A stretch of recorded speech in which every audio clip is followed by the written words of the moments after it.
What's good, y'all? Welcome back to the Playmaker's Corner podcast. I'm your host for today, Simon Villanos, aka Coach V, and this is recorded on March 23rd, 2026, and we are bringing you our 2026 week, I believe 6 recap of the women's college flag football season. We're going to be talking about all the games from March 16th to March 22nd. We have some good games on all levels, D3, D1, D2, NAIA, JUCO, of course. So a whole bunch to talk about on this one. So let's go ahead and hop right into it without further ado.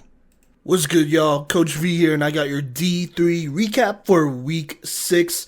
That is games all the way from March 17th to March 22nd here.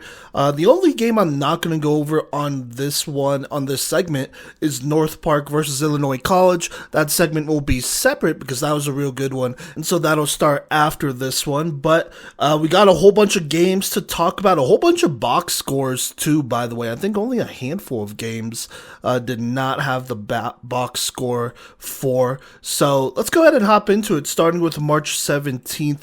That was last Tuesday here. We had Illinois Wesleyan facing off with both Milligan and Cumberland, and unfortunately, just not super close games against Milligan, which is definitely the toughest team they have faced to date. They lost 82-6 here. Not too much to say, but I will say this. Looks like Emma Caniglia did not really play at quarterback here. No pass attempts for her. Instead, it was Maylin Nunez, who was 24-43 for 183 yards, 1 touchdown, 3 interceptions. Did have 10 rushing yards there as your rushing and passing leader. And then your receiving leader was Diana Sarabia with 4 receptions for 62 yards. Emma Caniglia did play wide receiver, where she had 7 receptions for 58 yards. And then you had Natalia Stallings with 5 for 24 yards and the lone touchdown. Defensively for Illinois Wesleyan, obviously some struggles here. Emma Caniglia did lead in flag poles with 7.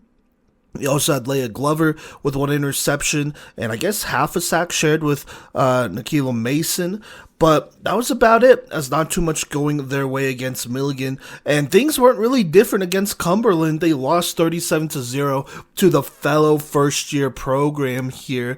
And in this one, interesting enough, Maylin Nunez did get 11 attempts and completed 4 of those for 55 yards, but Emma Caniglia got most of the passing attempts here, 11 of 31, 44 yards and 3 picks, which was still a struggle. And then Nunez led in rushing yards with 20, and then Emma Caniglia actually led in receiving yards with 2 for 37. So kind of a tough go, definitely a tough go on offense. And then defensively, Natalia Stallings led with 12 flag poles. Nikila Mason had a sack, and then Diana Serbia had 2 sacks here, but obviously not enough, as Illinois Wesleyan falls to these Southern NAIA schools, getting beat by a whole bunch there. Now, moving on to March 18th on Wednesday, we have a couple games here in I believe this is the United East. We have Cedar Crest versus Cairn or Carn.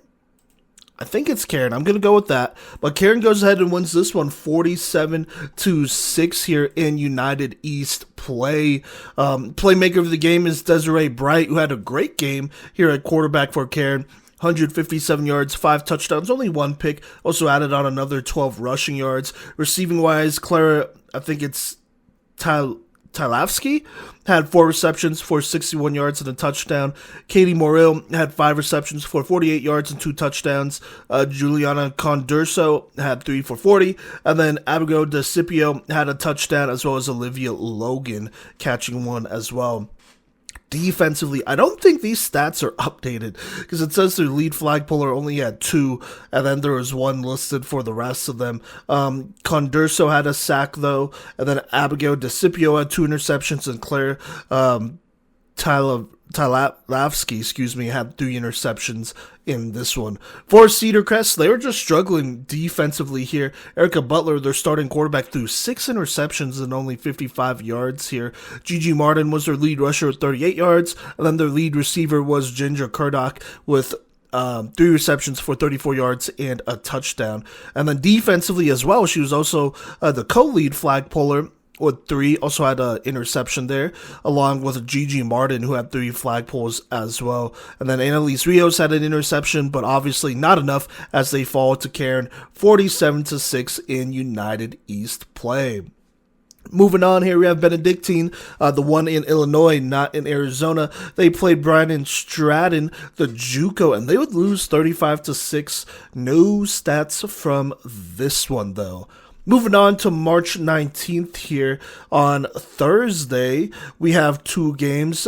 We have Elmira facing off with Keystone in more, I believe this is, yes, United East play here. And Elmira would go ahead and get a nice win here, 29-0 over Keystone. Probably say playmaker of the game was the quarterback, Hannah Smith here, who did throw for 3 touchdowns, but also threw for 2 picks. But that is definitely still more than that Keystone offense had. So there is that, which is what I'm saying there. Jenica Jones had 21 rushing yards and a touchdown. Faith Ingber, Amariona Dixon, and Nyla Capon all had receiving touchdowns there. And then it was Amariona Dixon who had 8 flagpoles, 3 for loss, and also 5 pass breakups. And then Nyla Capon had a pick, and Kylie Hook had 2 interceptions as that Keystone offense was struggling. Speaking of them, Natalie Bermudez had 124 passing yards and 3 interceptions, also 23 rushing yards, which is not too much going for them there. Receiving-wise, I think it's Faneria Barnett had 2 receptions for 40 yards. Haley Hackett led in receptions, though, 5 for 25, but obviously nobody scored a touchdown in that game. Defensively, it was Tiana Bibbins and Nema Altarore who had 4 flagpoles each, Bibbins with an interception, and then you had Desiree Stamps with 2 sacks, as well as Haley Hackett with an interception, but just not enough scoring, not nearly enough scoring for Keystone as they fall in United East play, conference play 29-0. In addition, we had Keene playing, I believe this is Long Island, I want to say. I could be wrong here. But they would go ahead and beat them 37-0. Playmaker of the game is Sella Leffler, who had 19 rushing yards, a rushing touchdown. Also had another 5 receptions for 46 yards and 2 receiving touchdowns there, who was a very productive all around on offense. Jazriel Miranda was 6 of 10 for 64 yards and 2 touchdowns. Erica Mercedes had a passing touchdown, while also being their lead rusher with 47 yards, plus a rushing touchdown for them. And then for Keene, it was Nia Rivera, who had 5 flagpoles, and then I think in Zariah Thompson, who had 2 sacks here, and then Erica Mercedes with a long pick, I believe pick 6, and then Sella Leffler also had 2 interceptions caught in this game too, as they go ahead and take care of Long Island 37-0. Moving on to March 20th, Friday, we have 3 games here. We have Benedictine versus Rockford, some Illinois flag football going on here, and it would be Rockford who would beat them 20-0 in this game. Playmaker of the game is Quintasia Mills, who had a great one, 157 rushing yards, 2 rushing touchdowns, also caught an additional 3 receptions for 37 yards here, and then I believe she also caught an interception on defense. Yes, she did, as she just had a great performance there. Their lead passer was Amari Camacho Anderson, who had a solid day, 126 yards, no touchdowns, no picks, but was a pretty decent 14 of 26 here. Like I said, Quintasia Mills putting in a lot of work on the ground this game. You also had Gina Neos, who had 13 rushing yards and a rushing touchdown, and then I believe it was Maureen Shelton for them, who had 6 receptions for 47 yards, followed by Quintasia Mills with their 3 for 37. Defensively, Gina Neos led with 5 flagpoles there, and then you had Emily Lind with an additional 2 interceptions as they get by Benedictine. For Benedictine, their quarterback had some struggles here. Zelazak, I want to say, 169 yards, 3 interceptions, 20 rushing yards as well, but not too much going on there. Milan Malone alone had 4 receptions for 54 yards. Sullivan had 5 for 54. And then Leilani Gahn had 6 for 52. But that was about the extent of the production. Could not score in this game here. Sullivan led with 7 flagpoles as they would go ahead and fall to Rockford 20-0. Moving to the East Coast here, we have some Atlantic East Conference play here. Chestnut Hill hosting both Immaculata and Newman here.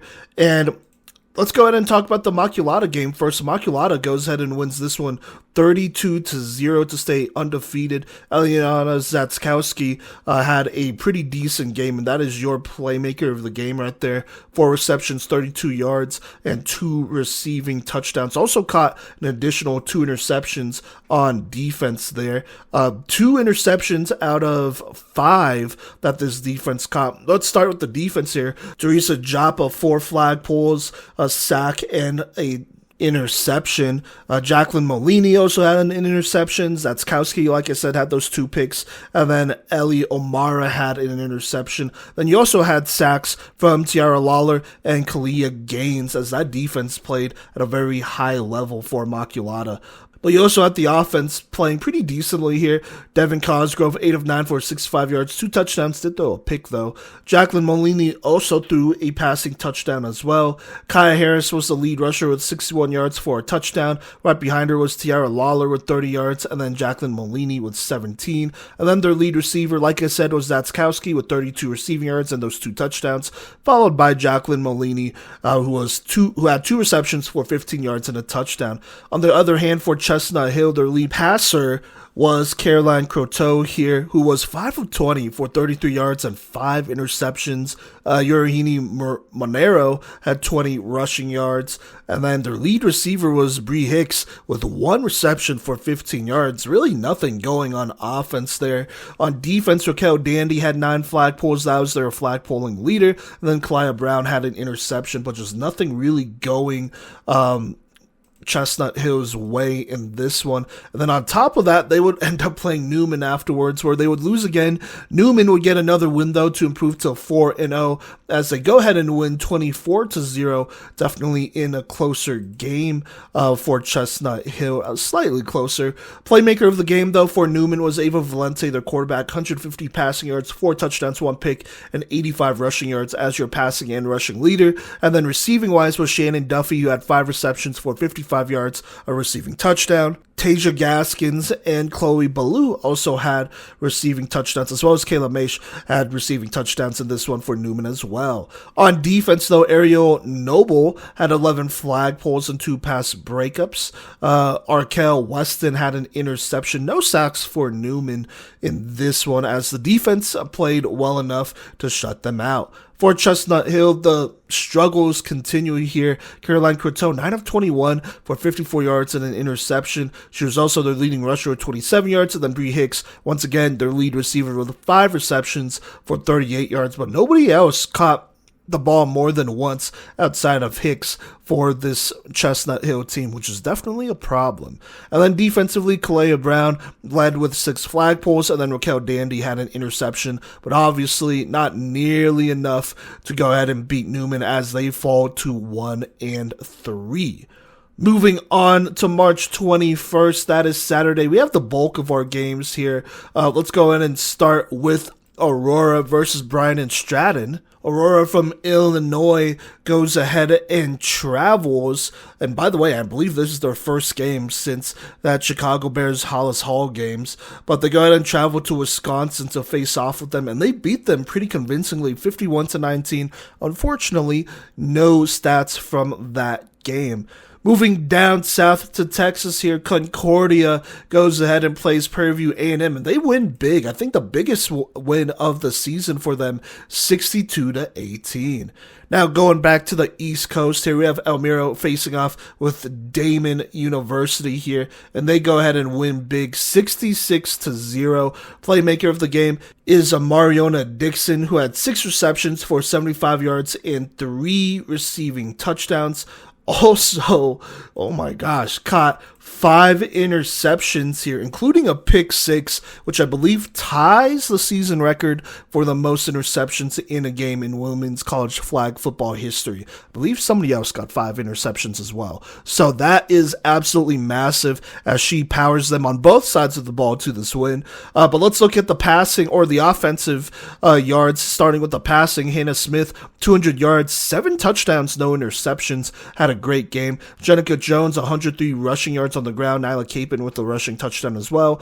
Receiving wise, like I said, Mariana Dixon led with 75 yards and those 3 touchdowns. You also had Faith Ingberg with 62 receiving yards and 2 touchdowns, as well as Kylie Hook with 53 receiving yards and a touchdown, and Nyla Capin with the receiving touchdown as well. For Elmira, it was Faith Ingberg who had 10 flag pulls and an interception, and then you had Nyla Capin with a sack, as well as Mariona Dixon's 5 interceptions, as they did not let up on Damon U at all, getting a pretty big win here. So there you go. Staying here, or at least not staying here, but going to United East play elsewhere, we had Cairn facing off with Keystone in this one, and this one would be relatively close here. Cairn would win 12-6 thanks to a fourth quarter touchdown throw from Desiree Bright to Juliana Condurso here, and Condurso would go ahead and be your playmaker of the game. 7 receptions, 82 yards, and that touchdown. Also had 4 flag pulls and 1.5 sacks as they get a big win over Keystone, a close one over Keystone. Let's look at the stats here. Bright, 155 yards, 2 touchdowns, 1 pick. Did get sacked 3 times and was 14 of 30, so not the most efficient, but did score, which is important. And then receiving wise, Condurso was the leader in receiving yards, followed by Olivia Logan with 2 for 31, and then Abigail Strange with a 126-yard receiving touchdown. Looking at Cairn's defense here, Emma Lowe led with 5 flag pulls. You had Condurso with 1.5 sacks, Abigail Strange with 1.5 sacks, and then Caitlin Andros with a sack here. Strange and Katie Morrow each had an interception in this game. Looking at Keystone and what they had going on, a tough loss for them. Natalie Bermudez, 8 of 15, 80 yards, 1 touchdown. No interceptions here, but did get sacked 3 times. You did have Brandy Cease, who was 3 of 12, though, 21 yards, and did throw 2 interceptions. So that's definitely tough. And then their lead receiver was Haley Hackett, 5 receptions, 48 yards, and a touchdown. And then defensively, their lead flag puller was Jada Price, 5 flag pulls. Haley Hackett had an interception. Desiree Stamps had 2 sacks, and Haley Bear had a sack, but not enough as they lose a tough one here, 12-6.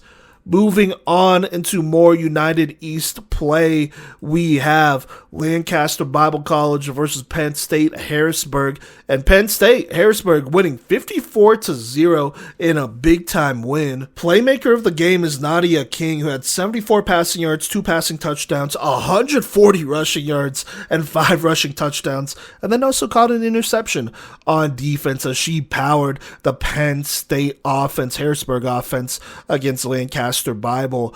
She was their leading rusher, their leading passer, and just doing it all for them on both sides of the ball as well, getting an interception on defense. Now, looking at the offensive stats, the second leading rusher was Grace Kurtz, who had 82 rushing yards, and then the lead receiver was Mila Guest, who had 3 receptions for 42 yards. Jewel Murphy and Megan Cruz also caught a touchdown each. And then defensively, Grace Kurtz co-led in flag pulls with 4 with Sanaya Khan. Kurtz had a sack. Aliana Labiera had 3 sacks. Natasha Peoples had a sack. And then you had Jordan Carpenter with 2 interceptions to go with Nadia King's 1, as Penn State Harrisburg continues to dominate and stays undefeated. Looking at Lancaster Bible, though, another tough loss here. Abby Arnold, 9 of 24, 47 yards, 3 interceptions. Lead rusher was Madison Timberlake, 10 rushing yards on 7 attempts. And then lead receiver was Timberlake as well, 4 receptions for 25 yards here. And then I guess Timberlake just dominating for Lancaster Bible because she was also their lead flag puller with 11. 2 of those going for a loss, but not nearly enough as Penn State Harrisburg gets a big one, 54-0. Moving on, just south here, Wittenberg would play Lindsey Wilson twice. I think this was more of a last-second thing. They had somebody else scheduled, and then, I don't know, something happened. But they would lose to Lindsey Wilson 51-6 and then 34-0. Not super close there. Now coming back up east here, we have United East play Keystone versus Gallaudet. And Gallaudet continues their reign of terror here, winning big 54-14 as they are now also undefeated, looking like them and Penn State Harrisburg on a crash course set for each other as they do face off next week. But let's talk about last week here first as Gallaudet wins 54-14 over Keystone. Playmaker of the game is Gianna Visco, 155 passing yards, 5 passing touchdowns, 1 interception thrown, but also had 51 rushing yards as she powered this offense forward. In addition, Citrine Loomer had 4 completions on 10 attempts for 30 yards and a passing touchdown. Also had 48 rushing yards and a rushing touchdown for them. Receiving wise, it was Citrine Loomer who was their lead receiver, 8 receptions, 111 receiving yards and 2 touchdowns. Jada Zaremka had 7 receptions for 53 yards and 3 receiving touchdowns. And then Tamara Tadevosian had 3 receptions for 23 yards and a receiving touchdown. Defensively for Gallaudet, Jada Zaremka, 5 flag pulls. That was their flag pulling leader right there. You had Citrine Loomer with an interception, and then Sophia Giansanti with 2 interceptions as well. As Gallaudet continues to roll. For Keystone there, a tough go. Desiree Stames, 12 of 28, 154 yards, 2 touchdowns, 2 interceptions here. Their lead receiver was Fenaria Barnett, who had a great game, 8 receptions, 145 yards, and 2 touchdowns. But unfortunately, really nothing else going for them, as everyone else had only 2 receptions each, at least that caught the ball. Defensively, Nema Altorore, 8 flag pulls. That was your flag pulling leader. And then Jada Price had an interception, but not nearly enough to beat Gallaudet, who is the defending conference champions and is continuing to roll here in this 2026 season. Moving on, Gallaudet would then play Cairn next, and not too much would change. They would stay undefeated. This one would be slightly closer. They would beat them 32-6 here as they move to 3-0. Playmaker of the game was Jada Zaremka, who had 13 receptions for 140 yards and 3 receiving touchdowns in a big-time performance for them. Let's go ahead and look at the offensive stats. Gianna Visco, another decent game for her. 26 of 36, 240 yards, 4 touchdowns. Did throw 2 interceptions and took 2 sacks, but on the ground, 86 rushing yards and a rushing touchdown as she played great in this one. Receiving-wise, it was Zaremko who led, but right behind her was Citrine Loomer, who had 8 receptions for 74 yards and a receiving touchdown. Defensively, Jasmine Lara and Sophia Giansanti led with 3 flag pulls each, Lara with 2 sacks, and then Hadassah Schuyler had a sack as well.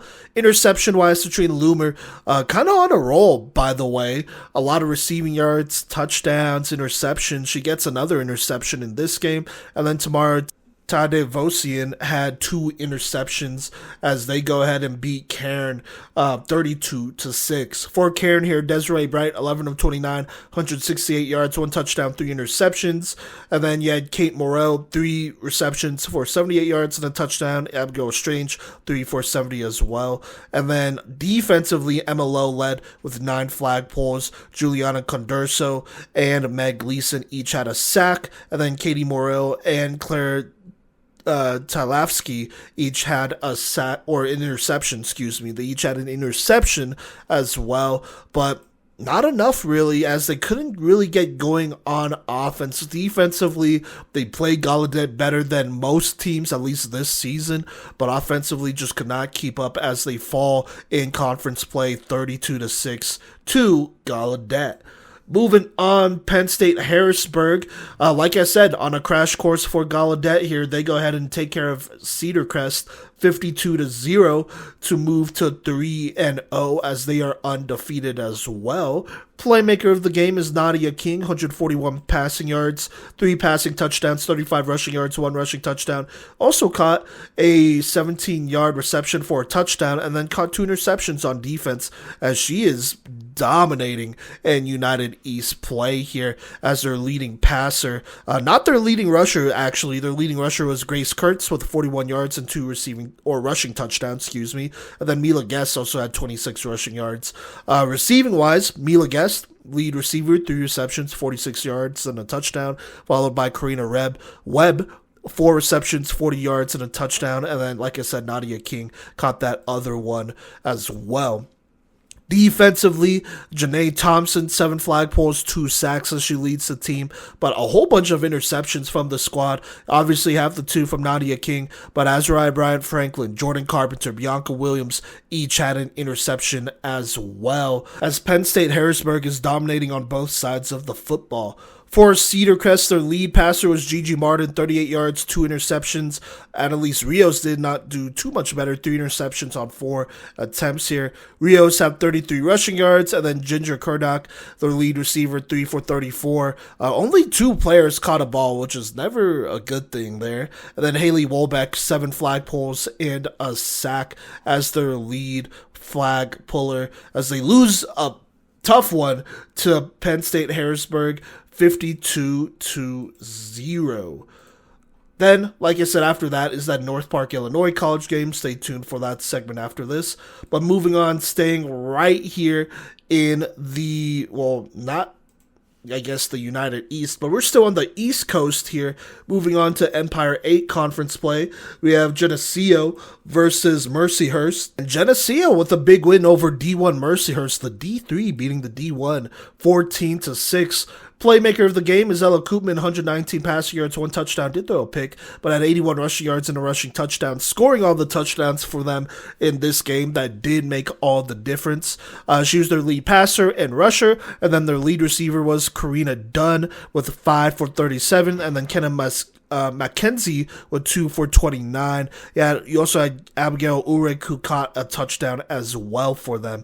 Flag pulling wise, Emily McLeod led with 6 flagpoles and 2 interceptions. Riley Griffin also had 2 interceptions as they won a close one against Mercyhurst in this game. Now staying on the East Coast, but still talking about Atlantic East, or not still, but staying on the East Coast, now talking about Atlantic East play, we have Newman versus Immaculata, and this was a key game here because Immaculata goes ahead and beats Newman 27-6 to stay undefeated and move themselves up in the conference rankings, or at least get a step up over somebody in Newman who's had a decent season so far, at least in conference. Playmaker of the game is Jacqueline Molini, 38 passing yards, 1 passing touchdowns, also had 28 rushing yards and a rushing touchdown, and then had 1 67-yard receiving touchdown and an interception on defense. Their lead passer for Immaculata was Devin Cosgrove, 4 of 8 for 69 yards and a touchdown.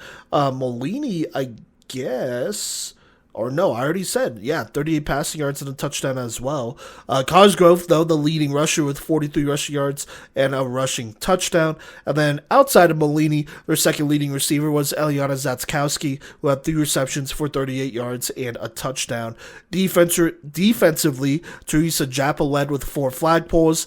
And then you had Natalie Dodd adding in an interception next to Molini's, as well as Kalia Gaines having a sack as they get a big win. The defense played well, the offense played well to win 27-6 and stay undefeated. For Newman, Ava Valente, 8 of 26, so not super efficient there. 127 yards, 1 touchdown, 2 picks.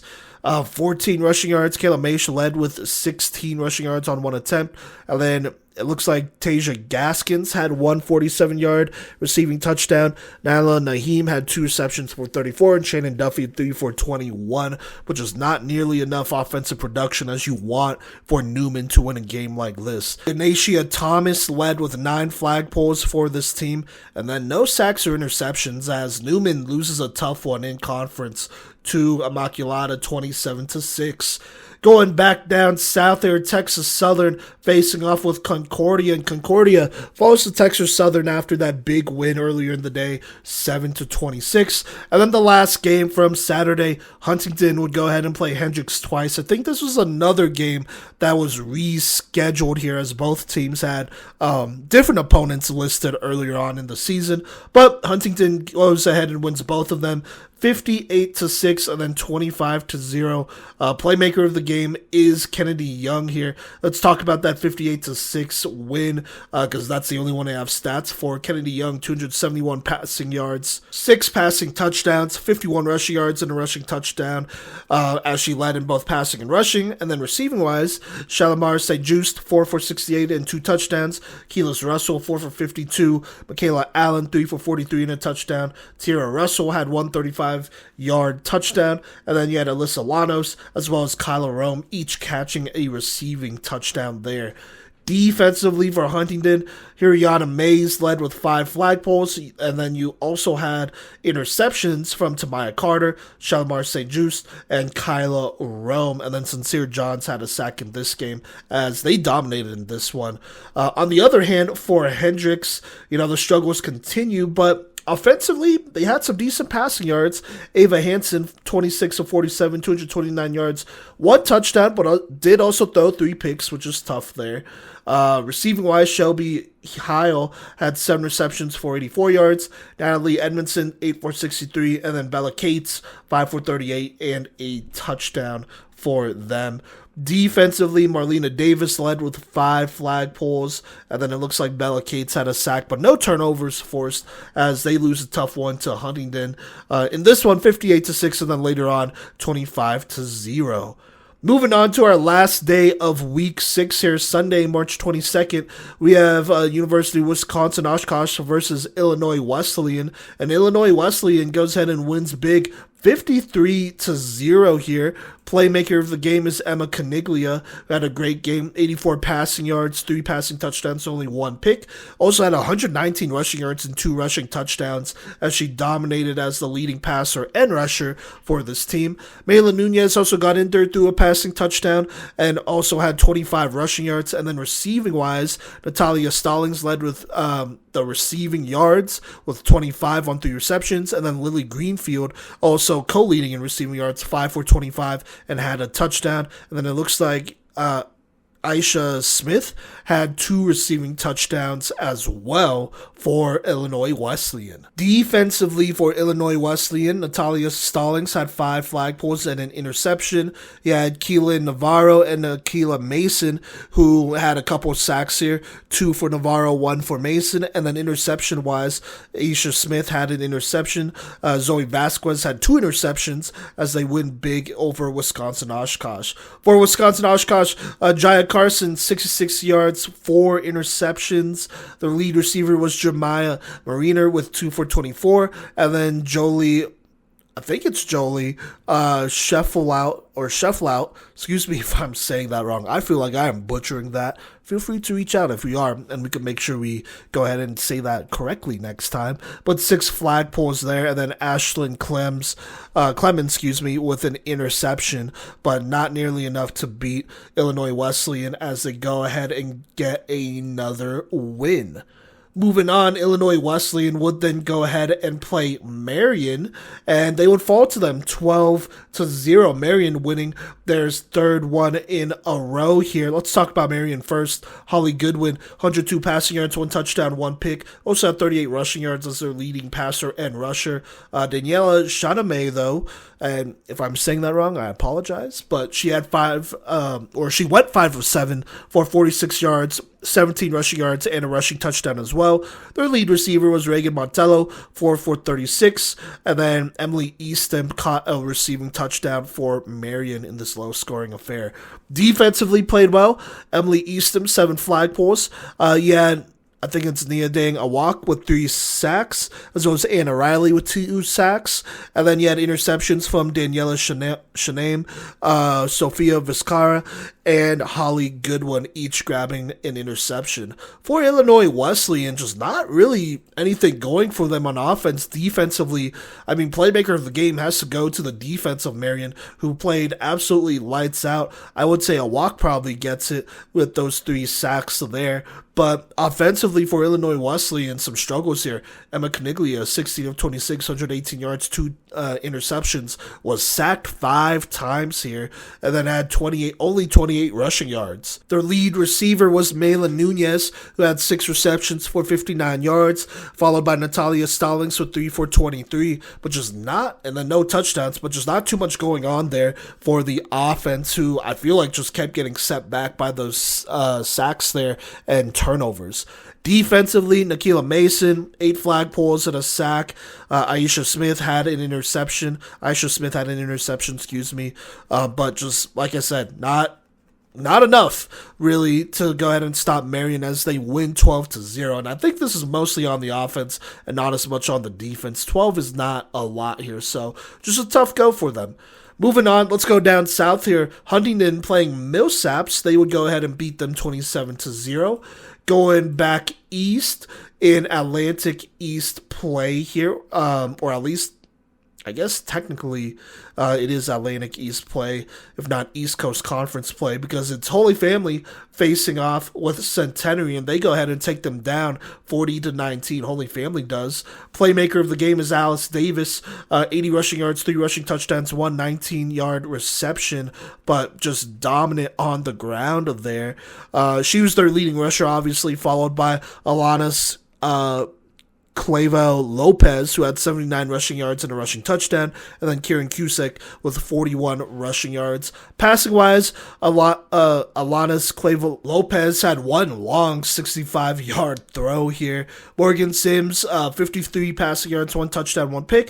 And then Kieran Cusick also had a passing touchdown. Receiving-wise, it was Clavel Lopez who led in receiving yards, 2 for 78.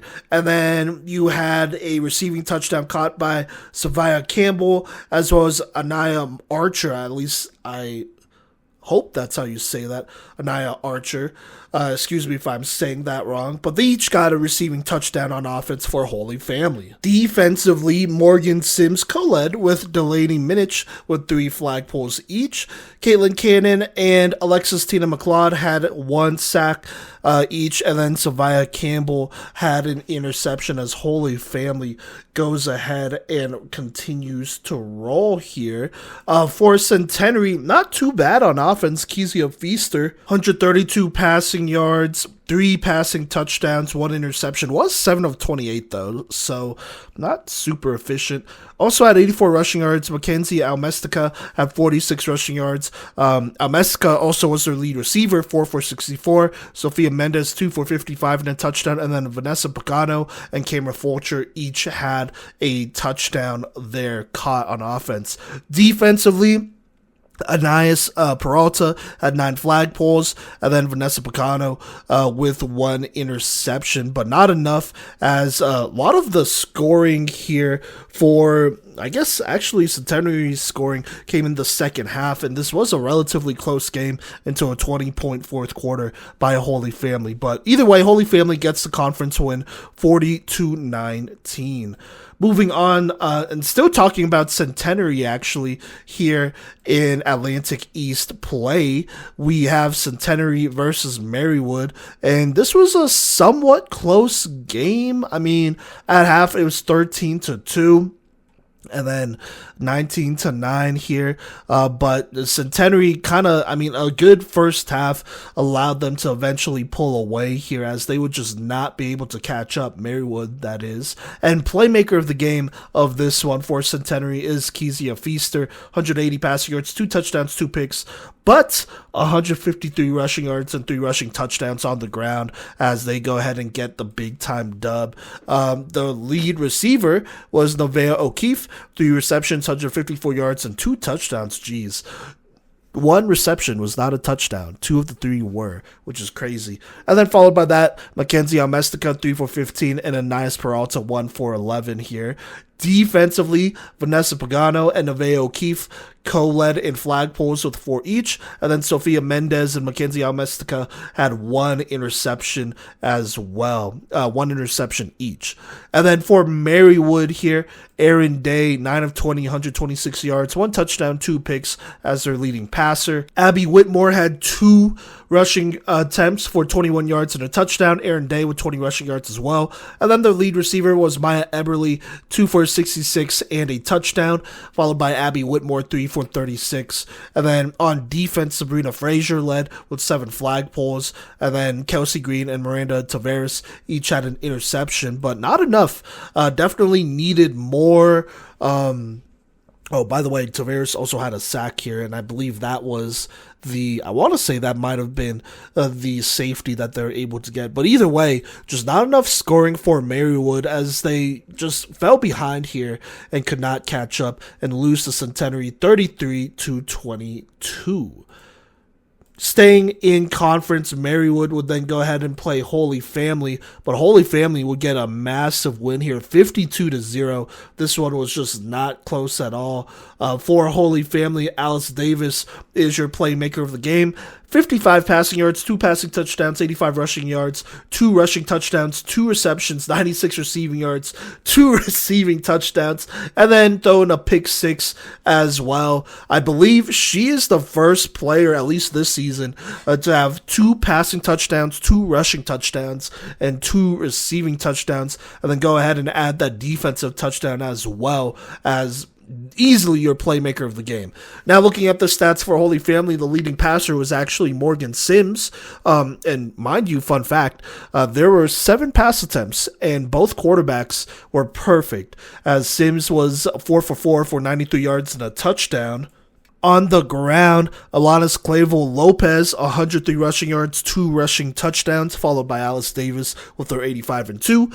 After Alice Davis's 96-2 as a receiver, Alexis Tina McLeod had 2 for 25 and a touchdown, followed by Caitlin Cannon, 2 for 20, and Savia Campbell with that 1 reception for 7 yards. Defensively, Caitlin Cannon led with 7 flagpoles. Alice Davis had that big pick 6. Alexis Tina McLeod had a pick. And then Alanis Clavel Morgan Sims had that interception as they dominated Marywood here. For Marywood, Aaron Day, not the worst day, but not nearly productive enough to win yet. 17 of 31, 152 yards, 2 interceptions. Sabrina Frazier also threw an interception. Frazier was your leader in rushing yards with 17, followed by Day with 15. And then your lead receiver was Miranda Tavares, 6 for 64. Maya Eberly, 6 for 53. And Sabrina Frazier, 4 for 34. Defensively, Frazier had 6 flagpoles that led the team. Tavares had a sack, but that is about it, as Holy Family wins big over Marywood. Staying in conference here, Marymount faces off with Penn State. Schuylkill here, and Marymount gets their biggest win, at least I believe their biggest win of the season, 49-0. Playmaker of the game is Kara Volmer, who looks to be back in form here. 160 yards, 3 passing touchdowns, 1 rushing touchdown here. The lead rusher was Jasenia Velez, 26 rushing yards. Receiving wise, Brianna Lee was 2 for 80 and a touchdown. Velez 1 for 21. And then you had Isabella Silvestri and Dakota Bright Brubaker with a receiving touchdown each. Defensively for Marymount, Sakaria Sterling, Victoria Johnson, and Jordan Avent each had 2 flagpoles each. And then it was Sterling Johnson, Samaya Barnes, and Micaiah Pride, I want to say, who each had a sack. And then Dakota Bright Brubaker with an interception as well, as Marymount wins big. For Penn State Schuylkill, Abby Bram, 10 of 24, 86 yards, 1 interception. Their lead receiver was Kaylee Morgan, 3 for 25 there, but no touchdowns scored by this offense, unfortunately. Their lead flagpoler was Michaela Hill, but no turnovers, no sacks, as Marymount gets a big win over Penn State Schuylkill, 48-0. Moving on here, Eastern would then also play Penn State Schuylkill, and they would also win by a lot, 41-0. Playmaker of the game was Kira Green, who had 167 passing yards and 4 touchdowns, no picks. Their lead rusher was Kyle Massenberg, 39 rushing yards and a rushing touchdown. Lead receiver was Jariah Johnson, 8 receptions for 93 yards and 2 touchdowns. Damier Moyer, 5 receptions for 56 and 2 touchdowns. And Molly Shellpepper, 2 for 20. Defensively, Indigo Pitts led with 6 flag pulls and 3 sacks. And then you had Molly Shellpepper with another 2 interception game as she continues to stack them there. So that was defensively for Eastern. Now, defensively for Penn State Schuylkill, not nearly enough. Abigail Jones, 4 flag pulls, which co-led with Sierra Wisniewski, who also had 4. Jones had a sack, but no turnovers for Penn State Schuylkill. Offensively, not too much going on there either. Abby Brown, 11 of 22, 1 touchdown, 2 picks. And then lead receiver, once again, was Kaylee Morgan, 4 for 72. And then Miranda Morstat had 2 receptions for 24 yards and a touchdown. But Eastern, they go ahead and continue to roll here and beat Penn State Schuylkill 41-6. And then finally, the last game of week 6 here, we have a big one in Atlantic East play. You have the preseason favorites in Marymount versus the current number 1 team, or at least up to this game, the current number 1 team in the Atlantic East, Eastern. And Marymount goes ahead and gets a statement win. At halftime, it was close. It was 6-0, but then a 19 unanswered point half by Marymount would go ahead and put Eastern away, as it just looks like they could not quite figure it out here. For Marymount, Kayla Barr with a big day, 7 receptions, 63 receiving yards, and 3 receiving touchdowns. Also caught an interception as well. That is your playmaker of the game here, who just went off against Eastern. Kara Volmer had a decent day. 142 yards, 2 touchdowns, 1 pick. Jasenia Velez also got in there, though. 7 of 9 for 42 yards and a touchdown, no picks. Velez also had 75 rushing yards. Brianna Lee had a rushing touchdown in this game. And then Jasenia Velez, 9 receptions, 66 yards as the leader in receptions and receiving yards. Defensively, Yerlis Torres had 8 flag pulls. And then next to Kayla Barr with that interception was Dakota Bright Brubaker, who caught another interception for them.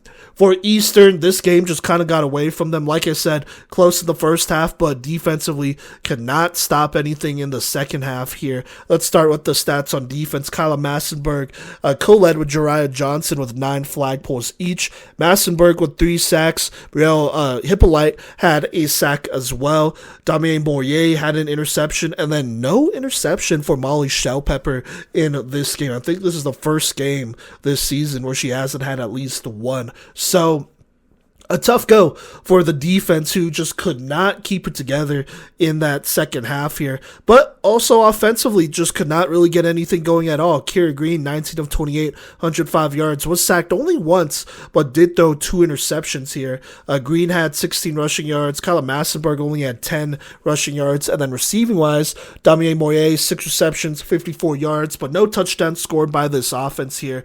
The second leading receiver was Molly Shellpepper, 2 receptions, 20 yards. And then Jariah Johnson, 5 for 19. Really just not a lot going for Eastern here offensively, and that got them in the end. Just too many drives where they couldn't produce anything, and we're going 3 and out. And I mean, like I said, or maybe not 3 and out, but just not scoring, which does matter.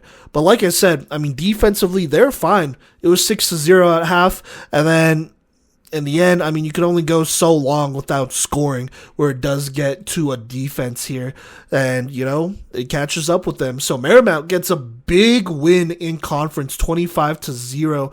As of right now, Marymount not leading the conference just yet. Still a couple spots behind here. I think Immaculata is now in the lead, but now they have the head-to-head with Eastern, and so if Marymount is going to turn this season around, it could start with this game, but a good one to go ahead and end the week here. Marymount beating Eastern 25-0. All right, now let's talk about this D3 matchup between Illinois College hosting North Park here.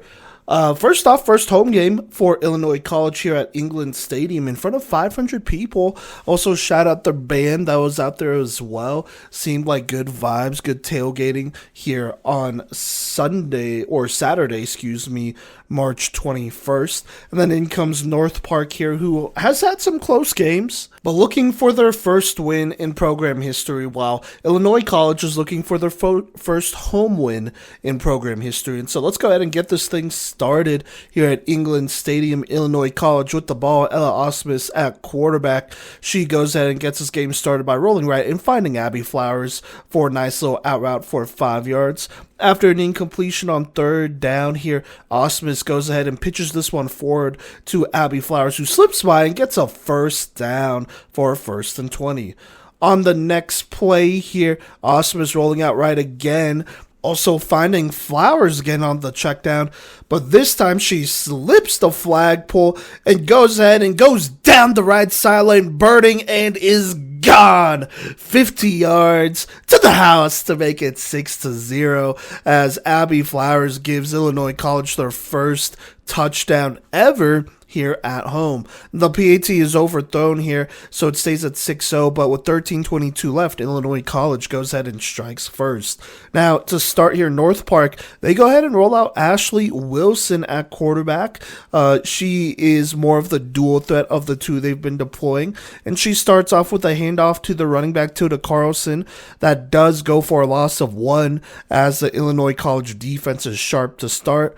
Then there's another snap to Wilson, who tries to run it, almost gets pulled, it looks like for a safety, but is able to run just past that defender here, is still taken down for a loss. It's now 3rd and 16 here.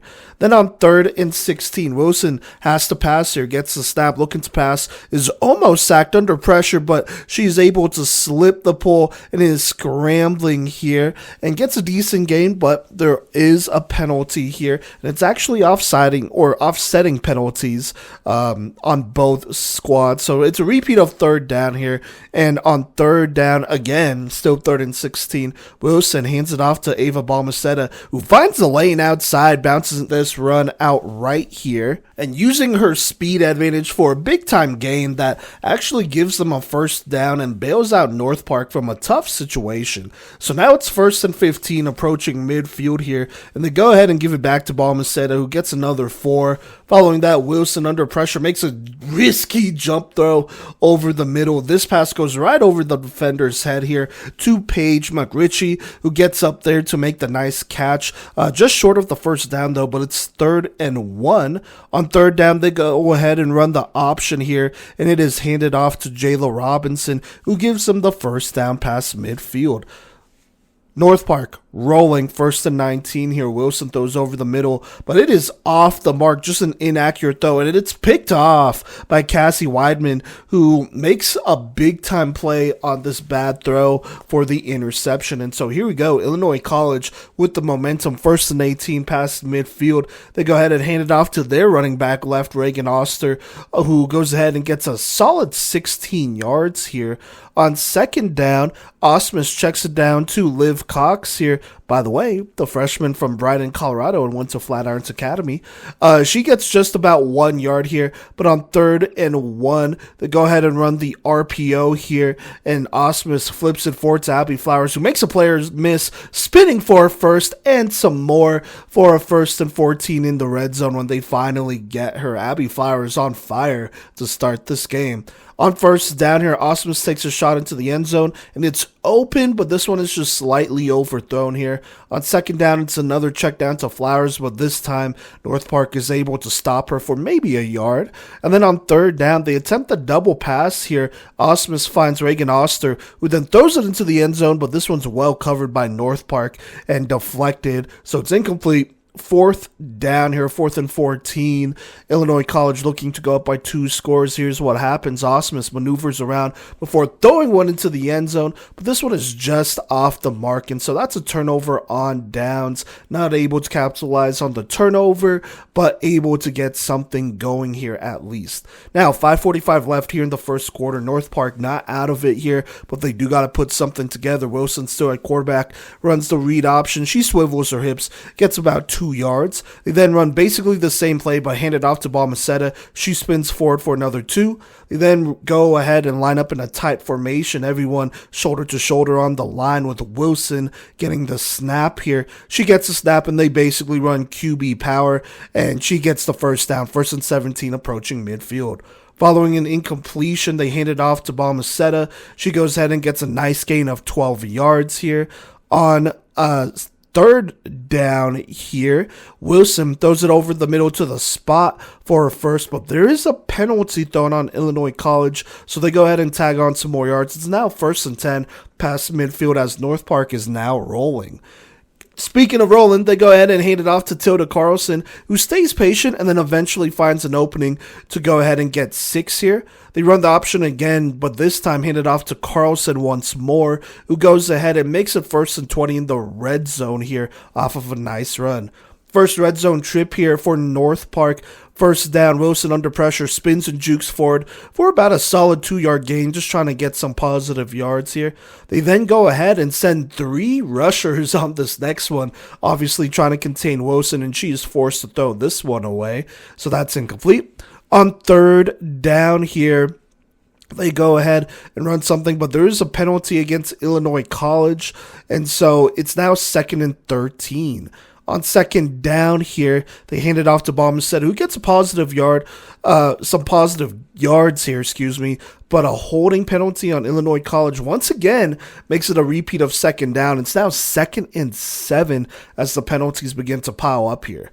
On 2nd down here, again, Wilson runs the triple option, goes left but barely gets a yard. So now it's 3rd and 6 here, and that's where we are to start the second quarter. 3rd and 6 in the red zone for North Park. It's only 6-0, a touchdown ties it. Here's what happens on third. Wilson gets a snap, and she's sacked by Jordan Stevens. This is a big one here to go ahead and make it now 4th and 14 instead of a 3rd and 6, or better yet, a touchdown. And so 4th and 14, looking to get something here. Wilson under center throws kind of a wobbly pass here. She's under a lot of pressure, and so this one is incomplete. Almost picked off, but luckily just incomplete. So it's a turnover on downs, as once again, Illinois College with 13:39 left here in the second. Another chance to go up by 2 scores. Here's what happens, though. On first down, Osmus fakes. It looks like the handoff before pitching it forward left to Abby Flowers, who picks up the first down, but there is a flag on both teams. Once more offsetting penalties, so they replay it.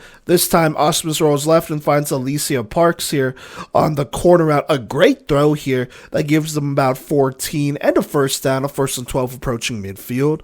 First down here, Osmus checks it down to Oster. That goes for a solid 6. She then hands it off to Oster on the next play, who looks to pass before launching one deep. This is just a well-covered pass by Madison Sladen here, and almost picked off by her, but fortunate for Illinois College, this one is dropped. So now that brings up a 3rd down here, and on 3rd down, Osmus takes the snap this time, looking to pass. She takes a shot up the seam, and it's Abby Flowers who splits the defense and then burns the defense to the house for a 46-yard touchdown to make it 12-0. 2 big splash plays by Flowers to go ahead and get this Illinois College team up by 2 scores in England Stadium rocking.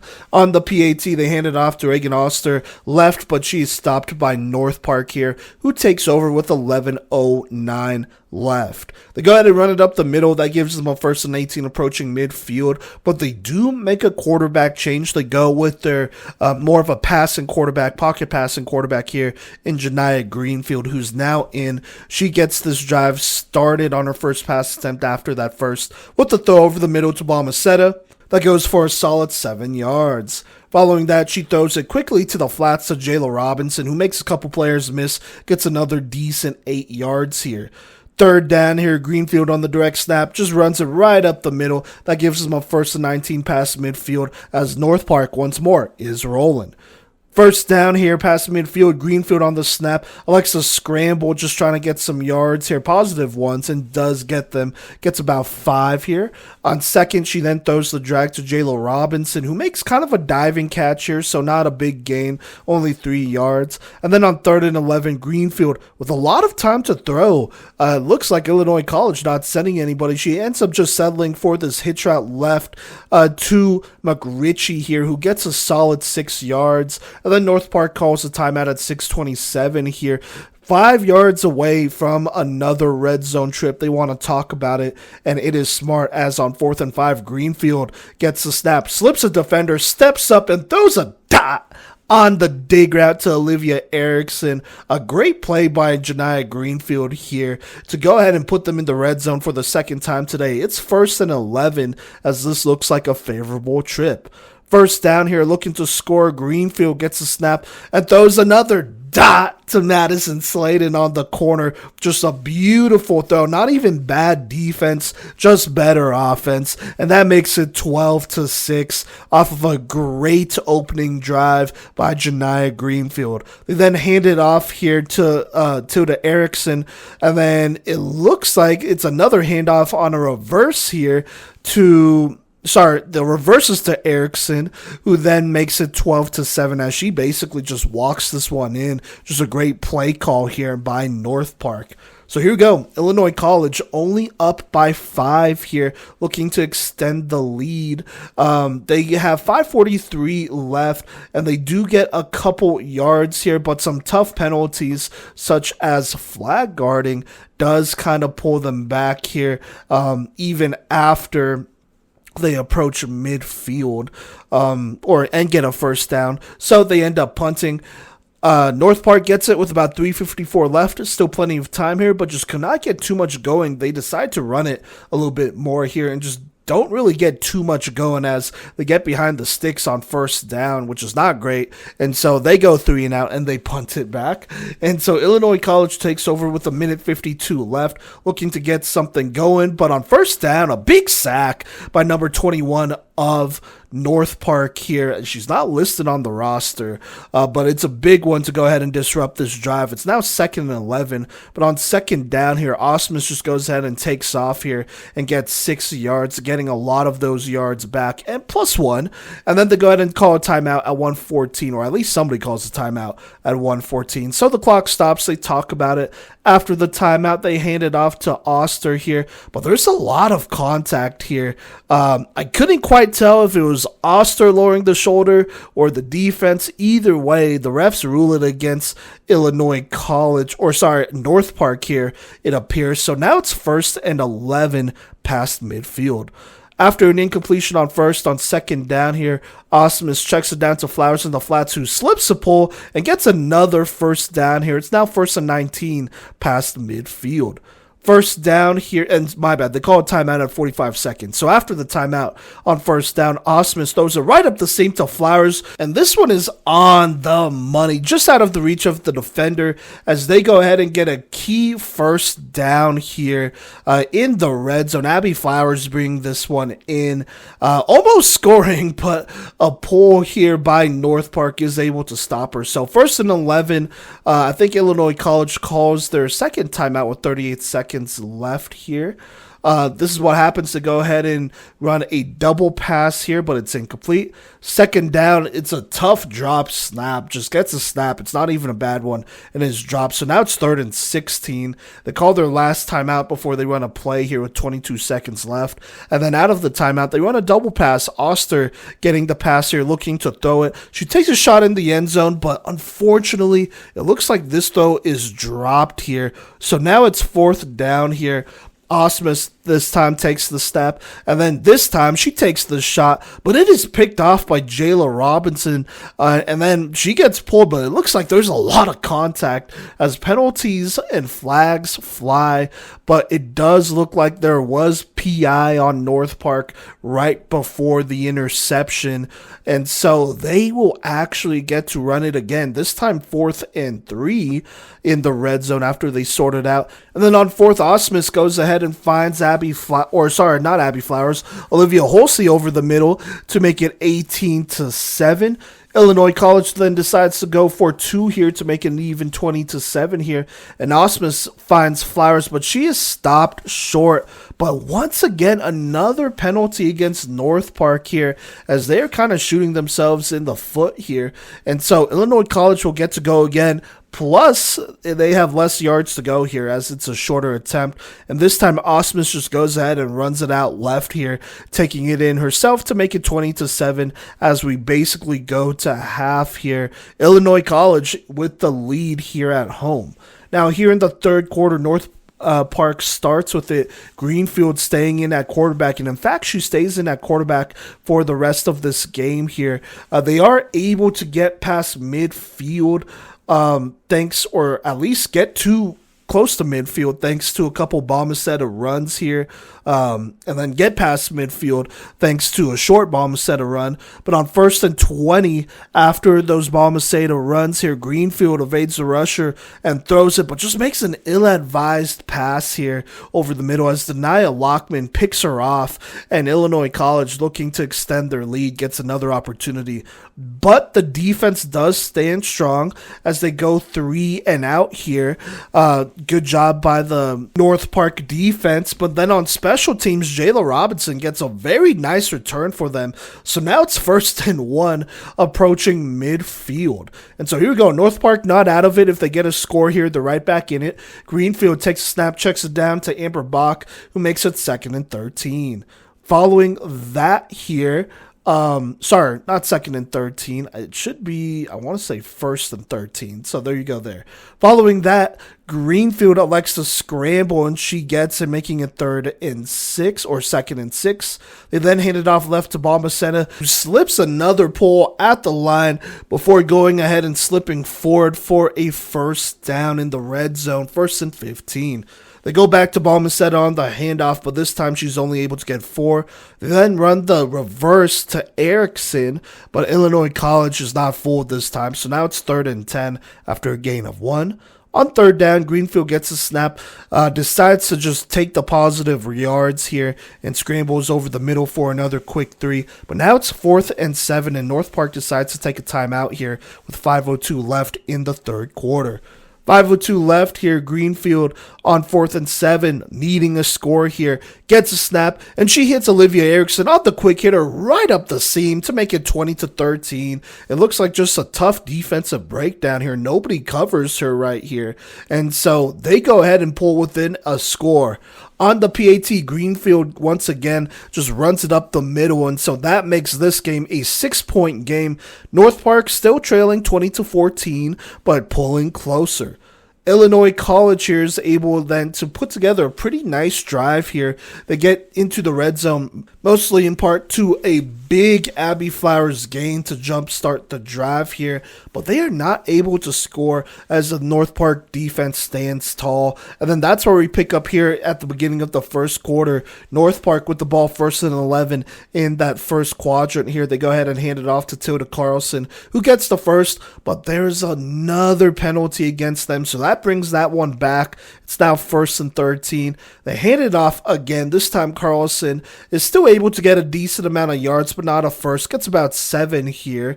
Then on 2nd down, there's an incompletion, so now that brings up 3rd and 6. Really needing this one. North Park then runs a reverse left to Erickson, who just barely sneaks in for the 1st down. A 1st and 20 approaching midfield. On 1st down here, Greenfield finds McRitchie on the right on an out route, who brings it in, slips the 1st pull, and then gets a big gain of 22 yards as now they are rolling here. 1st and 18 past midfield. After a handoff to Bombacetta, that goes for 7. On 2nd, Greenfield then goes right and finds Madison Sladen deep, who has to stop and catch it, but still brings it in. A big chunk play here for North Park. It's now 1st and 9 in the red zone here, looking to potentially tie this game. 1st and 9 here. Greenfield with the snap goes right, finds Bombacetta over the middle, who makes the diving catch, reaching out for the end zone, but is short. 2nd and 1 right on the goal line. But no worries on 2nd and 1. Greenfield under pressure finds Bombacetta right over the middle here. As Illinois College gambles to send 3, Greenfield reads this one beautifully, and it's now a tied game, 20-20 here, as Greenfield has brought North Park back. So on the PAT, with a chance to go ahead and take the lead, Greenfield pump fakes, goes right, then tries to throw it over the middle, but Illinois College plays great defense here and gets a hand on it to keep that one incomplete, and this game tied. 10 minutes and 10 seconds left for Illinois College here in this game. They were in control not too long ago, but now looking to fight for this win here at home for the first time ever. But go ahead and get it started with the handoff left to Oster, who has a lane, gets a gain of 7, making it 1st and 19. 1st and 19 here, approaching midfield. Osmus looking to pass, cuts it upfield for a nice scramble instead though, and gets a decent 6 yards. 2nd and 13 here, Osmus with the snap rolls right, finds Maddie Salisbury on the drag, who gets a decent 7 yards. It's now 3rd and 6 here. They then hand it off to Oster, who then pitches it forward over the middle to Haley Orden, who breaks loose, splitting this defense and burning the defense, and almost scores, but is tracked down by North Park just before she can. It's now 1st and 14 in the red zone. A great call right here, as they knew that they were keying in on the run, so they went ahead and had some trickery here. The running back pitching it forward to the center, I believe. So 1st and 14 in the red zone. Osmus fakes the handoff before pitching it forward to Orden once more to make it 2nd and 9. But unfortunately, it looks like Orden goes down, maybe with an ankle injury. They do have to help her off the field, but some big plays, 2 big plays by Haley Orden here to go ahead and set them up in a really nice spot. So following that, 2nd down here before the snap, Osmus pulls a defender off sides with the hard count. So now it's 2nd and 4. But there's an incompletion on 2nd down, so let's go ahead and go to 3rd down here. 3rd and 4 here, Osmus with the snap rolls right here, outruns the rush, and then throws it over the middle, but Greenfield gets a hand on it, preventing a touchdown. Yes, Janiah Greenfield does that at linebacker. So now it's 4th down here. They are needing a score to retake the lead. Osmus with the snap, rolls right, makes a player miss with a flip hip, then goes back left, throws it to a wide open Maddie Salisbury, and she's in for the touchdown. But it looks like Maddie Salisbury did not reestablish herself after she went out of bounds. And so instead of a touchdown, the refs ruled this a turnover on downs. A tough play and pill to swallow here, which was a great play by Osmus to go ahead and keep this play alive before finding the open receiver on a great throw. But unfortunately, she did not quite get to reestablish herself. And so North Park gets the ball, 1st and 16 with about 5:54 left, looking to take the lead here in a tied game.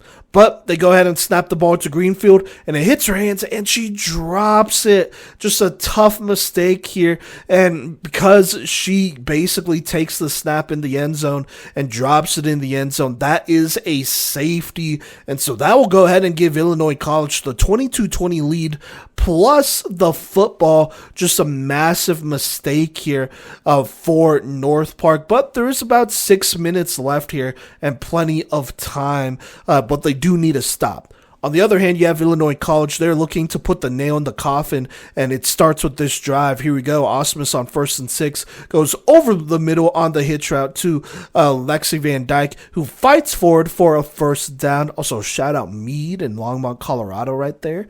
But anyways, 1st and 12 here. They hand it off left to Oster, but Balmaceda gets the pull for no gain. 2nd and 12 here, Osmus running the option, keeps it, goes right up the middle for a good gain here, about 9 yards here. That sets up a decent 3rd and 3 situation where Osmus finds Flowers, who brings in the check down, speeds right up the right sideline for a huge gain to go ahead and put them in the red zone. It's now 1st and 18. After an incompletion on 1st down here, 2nd down here, Osmus checks it down to Flowers, who's able to go ahead and get a decent 7 yards here. On 3rd down, after the 2-minute warning, Osmus with the snap, she's rolling left, throws it late to Flowers, who makes the contested catch in one-on-one and gets in to make it 28-20. What a day by Abby Flowers, who's just been electric as their top receiving option here, as they go ahead and extend the lead with 1:54 left. But on the PAT, Emil Belmontes gets a massive sack on Osmus here, to go ahead and keep this at a one-score game. An 8-point game, but still manageable for North Park. But first, they got to score, and then they could think about the 2-point conversion later. Plenty of time here, a minute 54 left. Here's what goes down. Greenfield hands it off to Balmaceda, who gets maybe 3 yards, but does get out of bounds. It's now 2nd and 3 as the clock has stopped. Second down here, Greenfield throws the quick hitch right to McRitchie, who gets the first down and also gets out of bounds. So now it's 1st and 19. First down here, Greenfield then finds Erickson on, it looks like a curl, and that goes for about 13, a big gain. So now it's 2nd and 6. They go ahead Illinois College then hurries in a whole bunch of subs here right before the snap. Greenfield and company trying to take advantage of that. And so they go ahead and get the snap off right as the last subs are on the field, and then the players running off are off the field. So no penalty here, but they do look a little frazzled as Greenfield takes a snap, rolls right, avoiding the rush, and then launches it deep on the post route to Erickson, who's wide open and burns down the middle of the field to make it 28-26. A massive mistake by the safety on that side, who got caught staring in the backfield. Like I said, there was a lot of confusion right before as they were subbing out a lot of players. So just a mental lapse here as they get a massive 50 or at least 40 plus yard touchdown with a chance to tie the game here. So here we go on the PAT.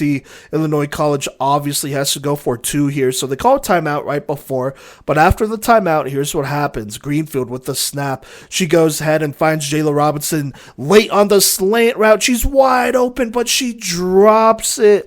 She would have had the pass to tie the game, but this one is dropped. Just an unfortunate situation there.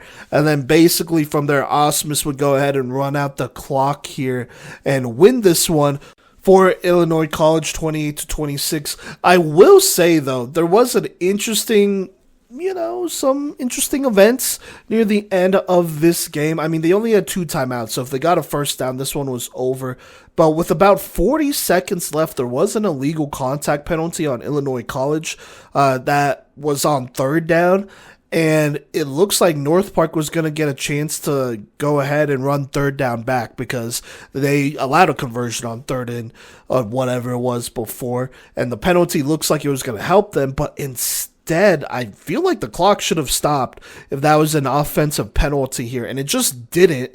And so the clock goes from 40 seconds all the way down to like about 4 seconds here, and then it doesn't matter. Osmus gets the first down anyways on a run left here. So a little bit interesting. Maybe if North Park got the stop, they would have had they would have had a play or 2 left after the punt, assuming they didn't field it. And if they fielded it, maybe a play. But, just a little bit interesting here. Either way, Osmus does run for that first down. She ices the game here as Illinois College gets a big-time win here at home, 28-26. Their second ever win in program history, and then their first one at home. Like I said, playmaker of the game has to be Abby Flowers. 14 receptions, 251 receiving yards, and 3 receiving touchdowns whenever she got the ball, and it wasn't like she was getting it on too many deep passes. Of course, there were a couple, mostly seam routes right over the middle that she was able to bring in, which are also great throws by Osmus here, but a lot of these were just her catching a short route here and then just making yards happen after the catch. So big ups to Abby Flowers, who really kept this offense going here for them. But let's go ahead and look at the stats here. Ella Osmus, 24 of 38, 326 yards, 5 passing touchdowns, also 35 rushing yards, as she was pretty sharp this game, only took 2 sacks as well. Reagan Oster had 30 rushing yards. Obviously, you have Abby Flowers with her 251 yards, but Haley Orton with 3 receptions for 42 yards, and then Olivia Holsey with that 1 other receiving touchdown that was thrown her way. Defensively for Illinois College, it was Holly Morard who led with 9 flagpoles in a pass breakup. You also had Cassie Weidman and NAIA Lockman with an interception each, and then Jordan Stevens with a sack as well. For North Park here, another heartbreaking loss here. And it's really interesting because it looks like they keep trying to deploy Ashley Wilson very early on, and then by then it just seems like they're just way behind. But let's go ahead and look at the stats here. JUCO Greenfield with a solid game, 16 of 22, 179 yards, 4 touchdowns, only 1 pick. But other than that, a pretty good game from her. Also had 17 rushing yards.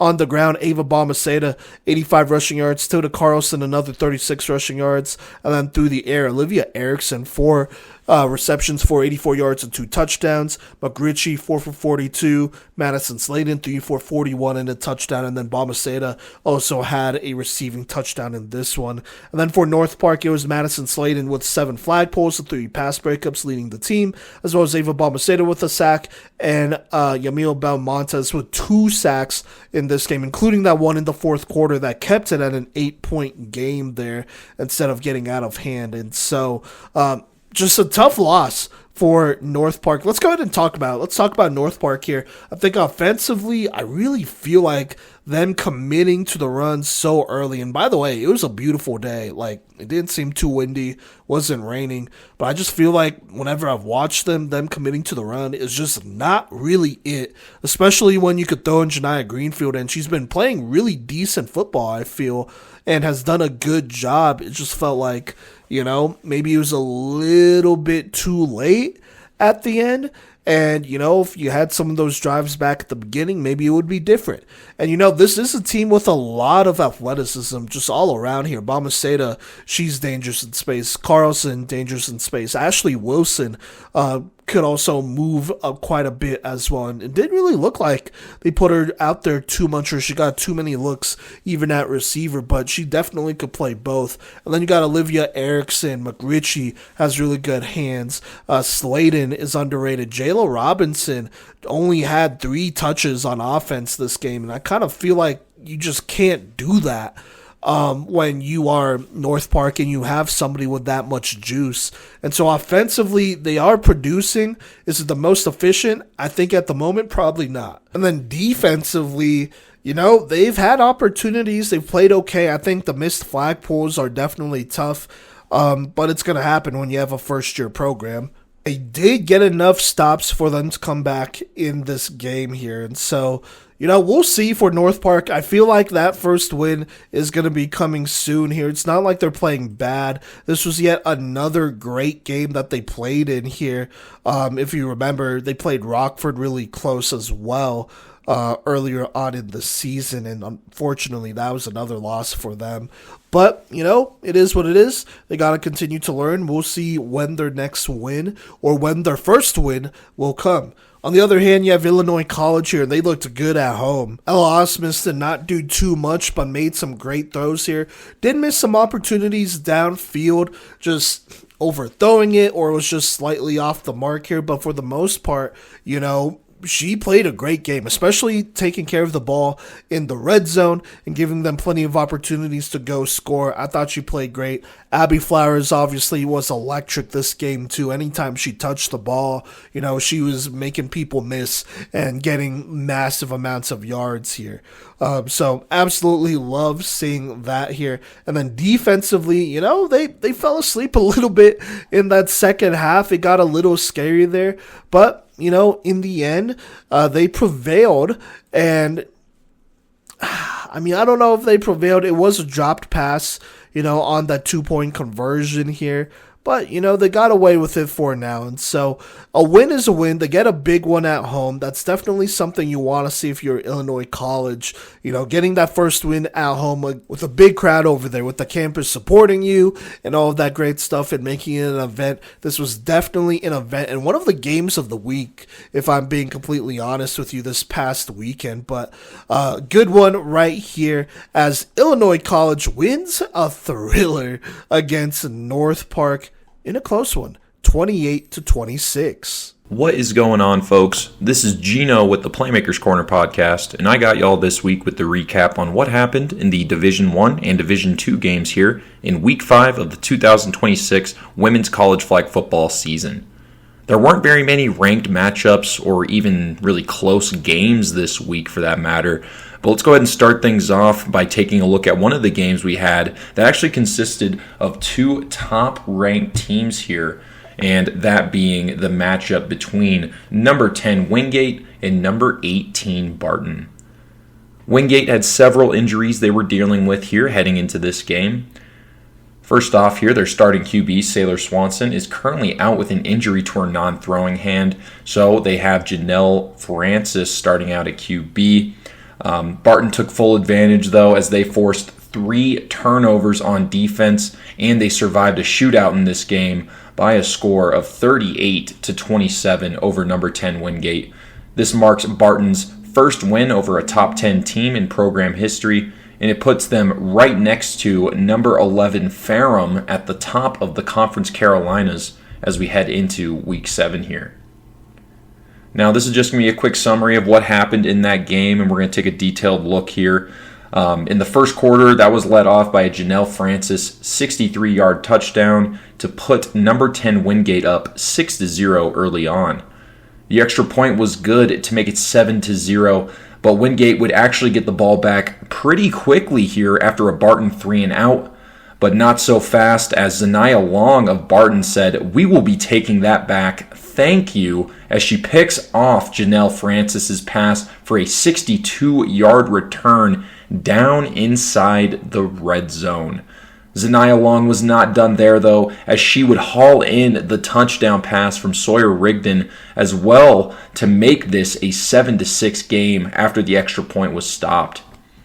We're in the second quarter now. Sawyer Rigdon connected with Valerie Angie Bata for an 18-yard touchdown, and Barton now has the lead 12-7 after they missed another extra point.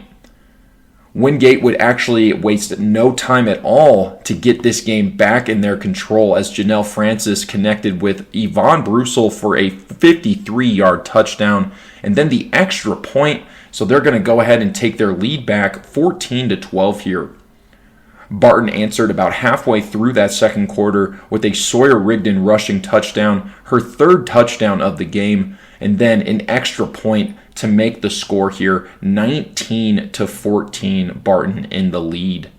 A little later in the half, Wingate had the ball to start out here with less than 2 minutes left in the half, down 5 points before Mariah White steps up here and picks off a Janelle Francis pass to put Barton back in scoring territory, and they fully capitalized on the interception with a 28-yard touchdown pass to Zaniah Long to put Barton up 25-12, and we are heading into halftime now.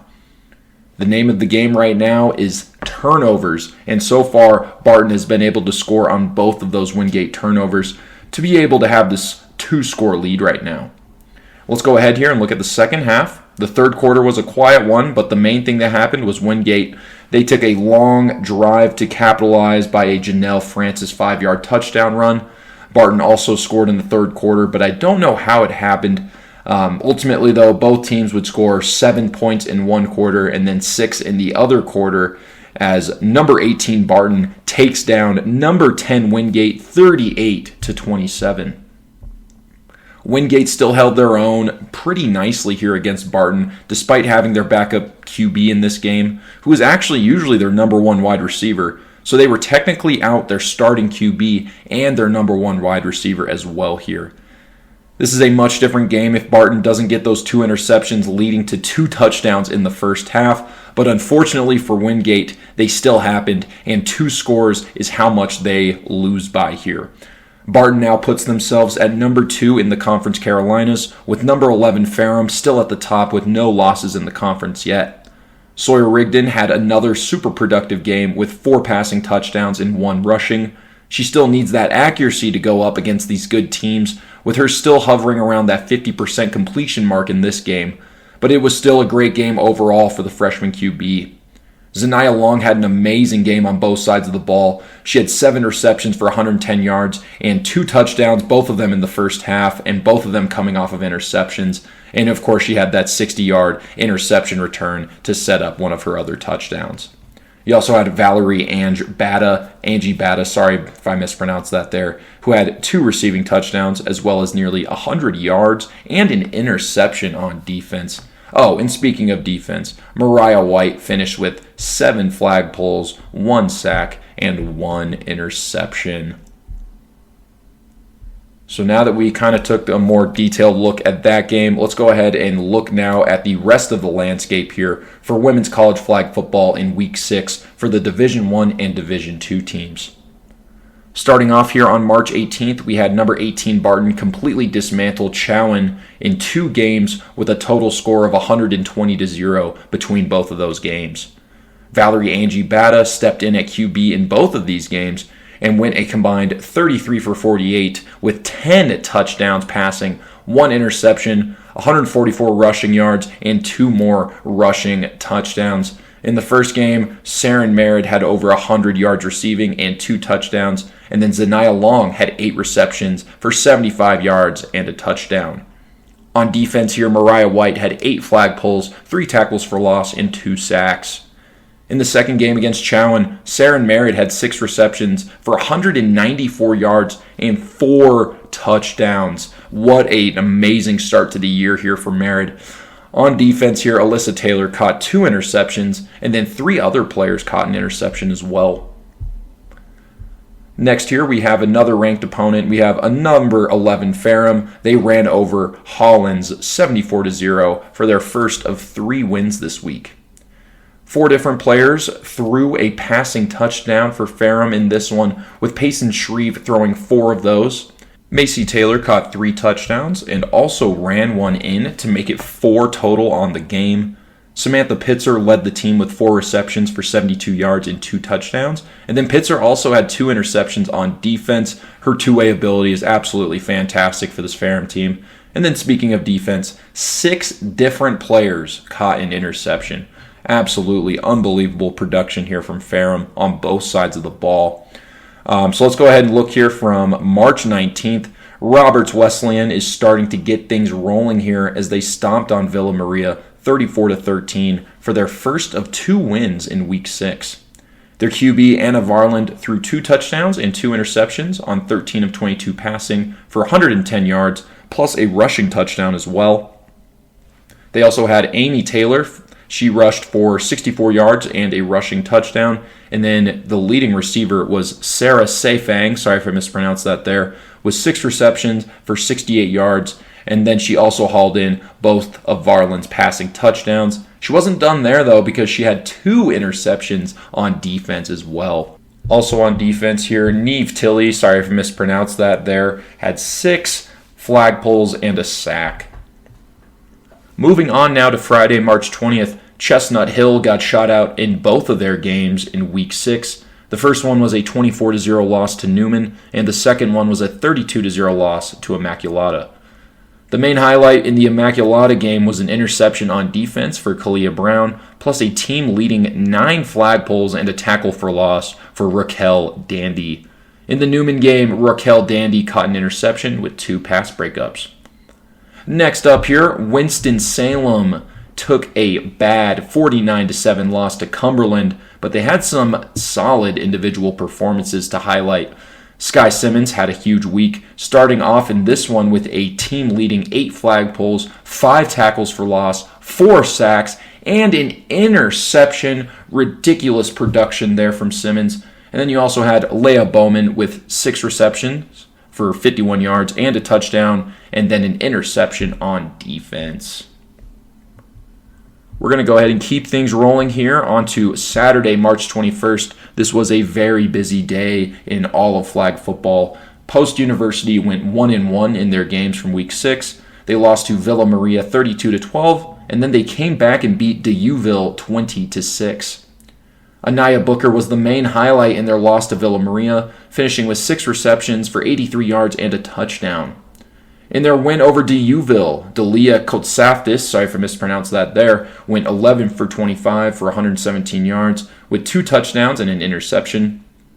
Anaya Booker was the playmaker in this one. Once again, she finished with 3 receptions for 33 yards with 2 touchdowns and then also 7 carries for 52 yards. On defense, Hannah Van Cees and Delia Kotsaftis both caught an interception. Number 11 Ferrum had 2 more games this week with a 14-0 win over Emmanuel, and then they took down Mount St. Mary's by a score of 32-6.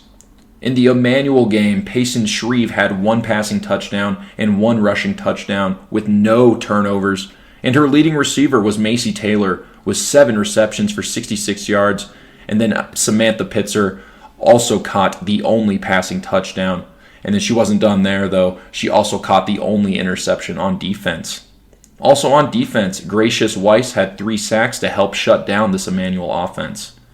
In the Mount St. Mary game, Payson Shreve had an up-and-down game, going 29 for 44 for 332 yards, 5 touchdowns, and 3 interceptions there. Some Brett Favre numbers from Shreve.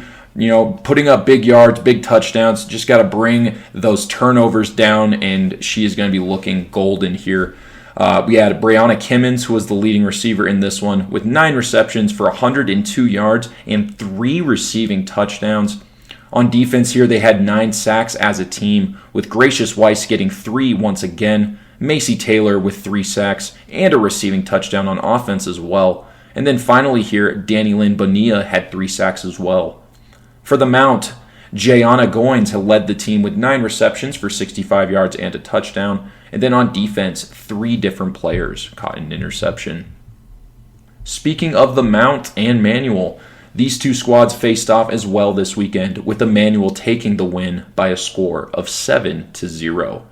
Lillian Stevenson went 21 for 39 for 191 yards, 1 touchdown and 1 interception.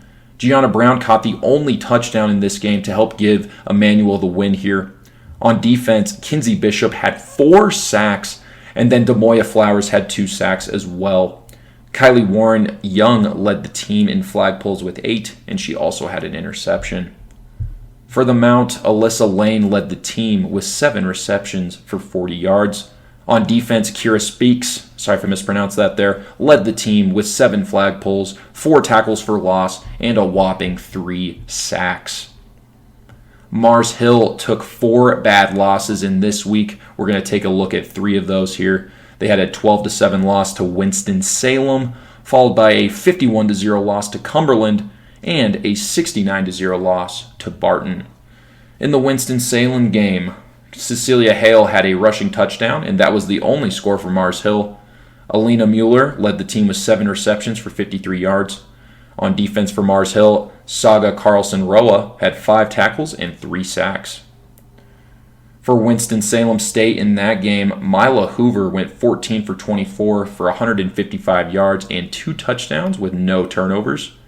Amaya Brown and Akayla James were both the leading receivers with over 40 yards and a touchdown for both of them. On defense here, Sky Simmons led the team with 9 flag pulls, 5 tackles for loss, 3 sacks, and then Leah Bowman caught 2 interceptions. In the loss to Cumberland, Mary Lou Sunis led the team with 6 receptions for 48 yards, and on defense, Isabella Gray led the team with 12 flag pulls. Lastly here, in the Barton loss, Mary Lou Sunis led the team once again here with 5 receptions for 119 yards and then 4 flag pulls and a tackle for loss on defense. For Barton in this game, Sawyer Rigdon had 5 passing touchdowns and a rushing touchdown. And then Saren Merritt had a 66-yard rushing touchdown. And Valerie Angie Bata was the leading receiver with 5 receptions for 116 yards and 2 touchdowns, plus a pick 6 on defense. You also had Deja Reed, who had 4 receptions for 67 yards and a touchdown and a 60-yard pick 6. Something cool happened this weekend here with Johnson C. Smith getting their first 2 wins in program history. The first being a 6-0 win over Charlotte in overtime, followed by an 18-8 win over North Carolina Central. No box scores in either of those games, unfortunately, here. But looking at the next game here, Mount Olive split both of their games here on Saturday with a 41-0 loss to Wingate, followed by a 26-18 win over Mars Hill. In the Wingate game, Wingate ran for over 140 yards as a team on offense, plus 3 passing touchdowns from Janelle Francis. Yvonne Brussel caught 2 touchdowns and had 2 sacks and an interception as well. Brussel has been doing everything she possibly can here for this injured Wingate squad. And then Addison Morgan caught 3 interceptions on defense here for Wingate. Mount Olive's only real highlight in that game would be an interception that was caught by Aaliyah Cox.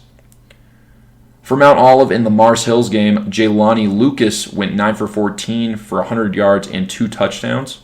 Her leading receiver was Sandra Funderburk, who had 6 receptions for 82 yards and a touchdown. And then Funderburk also had 2 sacks on defense. Aaliyah Cox also caught a touchdown. And then on defense, she had 4 flag pulls and an interception.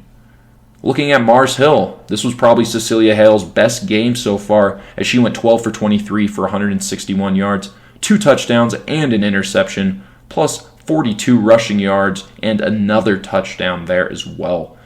No surprise here, but her leading receiver in that one was going to be Mary Lou Sunis, who is always putting up numbers regardless of the score. Sunis finished with 8 receptions for 135 yards and 2 touchdowns, and then 6 flag pulls and a sack on defense. Also on defense here for Mars Hill, Saga Carlson-Roa led the way with 10 flag pulls and a tackle for loss. Next up, Chowan got their first win in program history after taking down Virginia Wesleyan 34-13. Nevaeh Higdon went 22 for 34 for 246 yards, 4 touchdowns, and an interception for her best game of her young college career so far.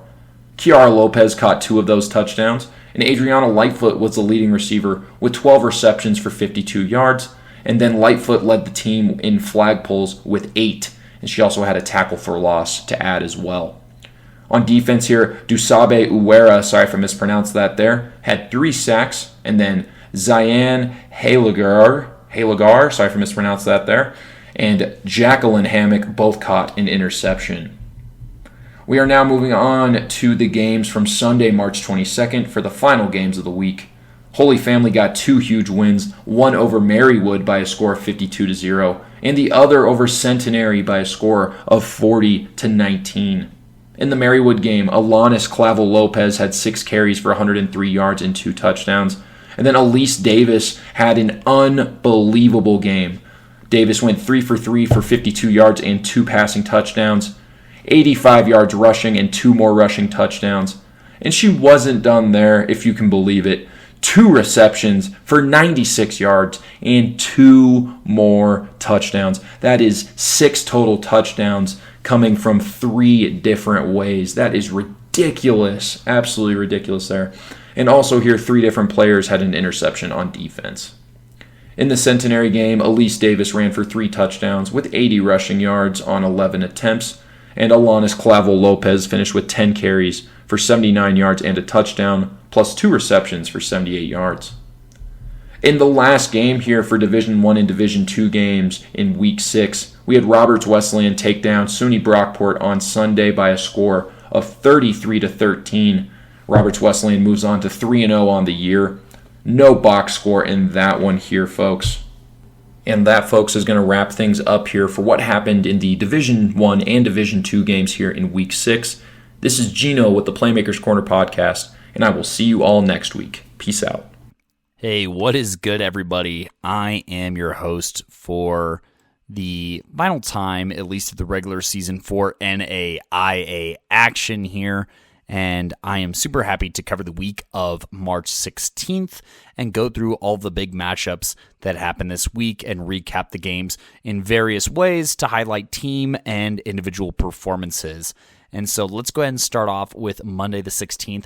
There was only one matchup here, and that was between Southwestern College here, where the Mound Builders outlasted the Threshers of Bethel 33-0. Southwestern stayed consistent, doubling up on Bethel's first downs at 10 and forced 5 punts and took one of those, along with a pick 6, to the house, dominating in all 3 facets, with Colorado's very own Mary Jones being the benefactor and playmaker of this game with the punt and INT return touchdowns to go with a receiving touchdown, marking a hat trick and a victory for Southwestern.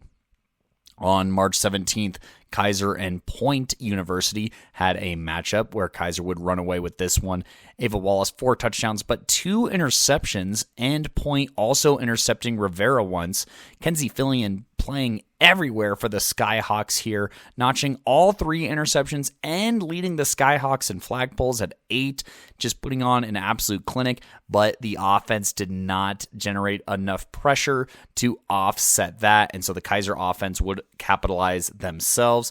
Their defense stepping in with Sarah Villarreal, Ashley Clam, and Dakota Moberg all having interceptions. Clam getting 2, and Moberg leading in total pulls at 10 with 1 for loss as well. Kenzie, to her credit, was responsible for the lone offensive score for point as well. And for the Kaiser offense, 4 different receivers caught scores, including Moberg on a 42-yarder being their longest of the day, in addition to the efforts of Clam, Riho, and Caprio. In a little bit of a shock here, Baker not only won, that's not the shocking part, but I would say dominated for sole possession of the number 2 seed in the KCAC, beating K-Dub 31-6 on senior night here. Waller throwing 2 scores and running for 1, finding Mahogany Simmons for both of those scores. And overall, Baker ran rampant over the Yotes for 236 rushing yards as a team, as Waller, Lorente, and Kaylee Phillips all found pay dirt and notched over 60 yards apiece. Owada, to her credit, found 9 different receivers and threw for nearly 300 yards, but only Jasmine Whitfield made a reception that translated to points, as the Baker defense was swarming. Bush notched a team-high 10 flagpoles, and Daniela Canals got 9 pulls as well as a pick 6 for the Wildcats' victory over the Coyotes. Milligan had a great day on that Tuesday, beating Illinois Wesleyan 82-6, and they also beat the Cumberland squad 53-0. Between the 2 games, the Buffs had 697 yards of offense, 18 touchdowns, 7 interceptions, and 2 of those going back to the house, as well as 4 sacks. Cumberland did take their turn, getting a victory, however, beating Illinois Wesleyan 37-0 behind Madison Woodard's 5 passing touchdowns. The 18th here would have a lot of crazy games, but to start it off, Milligan would keep rolling and beat King 64-12. 7 offensive touchdowns, 7 interceptions, and 3 pick sixes was kind of the story there. You then had Kaiser here shrugging off a little bit of a slow start against Bruton Parker Christian here. Wallace mainly having a major game here, going 37-47 for 338 yards. She found Caprio 11 times, and for a score along with Moberg, Rio, and Wilson. Bruton Parker kept it on the ground and ran for 149 yards as a unit, along with a score. Keshana Gusby led the way with 116 yards on 17 attempts, and Kennedy Osborne had an interception for this Bruton Parker squad. But it still resulted in a Kaiser dub. Baker finished their week with a perfect 2-0 after defeating Heston 50-0. Waller accounted for 6 touchdowns as Phillips hauled in 1, and Phillips also led the team in yards. Santiago had 2 receptions, and Ramos got herself 1. Heston notched a few TFLs, and Liliana Espinoza got an interception, but the Wildcats on the other side were very vicious, as Jaden Keith had 6 sacks and 8 tackles for loss total. Faith Phillips and Kenya Arias were also part of the shutout with a suffocating pass rush. Midland and other KCAC action got a massive win over St. Mary's, scoring 61 points. Lotta Wolf with 6 passing touchdowns, Karina with 1, and Emma Rodriguez with a pair of rushing scores in the big win. Graceland ran away from William Woods 6-19. The Yellow Jackets outgained the Owls 404-233 on offense and had 6 interceptions to the Owls 2. Flores on offense had 8 total touchdowns, with Amari Bird having a game for the ages, 11 receptions, 226 yards, and 2 scores, and was one of 3 receivers to have 2 touchdowns in that game. Now, the 18th would also mark the GSAC Jamboree, which would have a ton of games to determine conference standings here for the GSAC. And so, to start off here, I'm going to talk about the Simpson game as they cruised to a 32-0 victory over OUAZ. They outgained the Spirits 254 to 101 yards and forced 5 punts, with Sophia Wright throwing 5 scores to just 1 touchdown. Deborah Aguirre was just the absolute animal that she always is and cashed in 4 of those receiving touchdowns on just 5 catches. And the Simpson defense remained swarming here in this shutout with 5 TFLs and a turnover. In what I thought was going to be a battle of the top seeds in the GSAC, Arizona Christian would lose the turnover battle and the game to Hope International. Hope came out, looked like they had a great defensive game plan, as evidenced by their 10 pass breakups, the 2 Janiah Haley interceptions, and the 5 tackles for loss. The offense only had to do enough, and that's exactly what they did, as Haley ran in for a score and Morales threw 2 scores, as the passing attack barely cracked 100 yards, but that was kind of the same for the ACU offense in their 19-7 loss. They would bounce back, though, however, and get a hot start and never look back in a 32-13 win over the Simpson squad that picked up a win. Now, they would get 25 points in the first half and never really look back, as Macagnano put together a great bounce-back performance, 3 passing touchdowns along with a rushing one in a day where she passed for over 250 yards, and that opened up the run game as Selah Childress here had over 60 yards on the ground. For Simpson, Sophia Wright and Alexi Cedillo ran for scores, and Zalunardo had over 100 yards, but Shea Gonzalez's and Jada Griego's interceptions held the passing attack to absolutely no scores for the squad on the other side here. And so that doesn't even mention Carly Reeves and Alana D'Alessio's combined 5 pass deflections for ACU to bounce back and get the W. On the other side of things, Benedictine had a rough day at the races, dropping 2 in this jamboree as they would lose to Hope 6-32. Benedictine would actually outgain Hope, but 4 interceptions proved too much to overcome as Hope capitalized, including taking one of those turnovers to the house. The bigger heartbreaker would take place later in the day as Benedictine Mesa was in the driver's seat 20-6 heading into half, courtesy of a masterclass from Gianni Ruiz and a Haley Foster rushing touchdown, but La Sierra committed their turnovers early and then forced the turnovers late. Rivera would shrug off those first 2 half interceptions to eventually throw for 195 yards, rush for 39 more, and score twice in both facets, showing some serious grit for the Eagles, who would get the last score and laugh, scoring 20 points in the fourth quarter for the jaw-dropping 33-27 comeback. Foster for Benedictine Mesa caught 2 scores and ran for 1, while Isabella Misquez came out with 2 interceptions and 4 pass breakups to try and anchor the defense.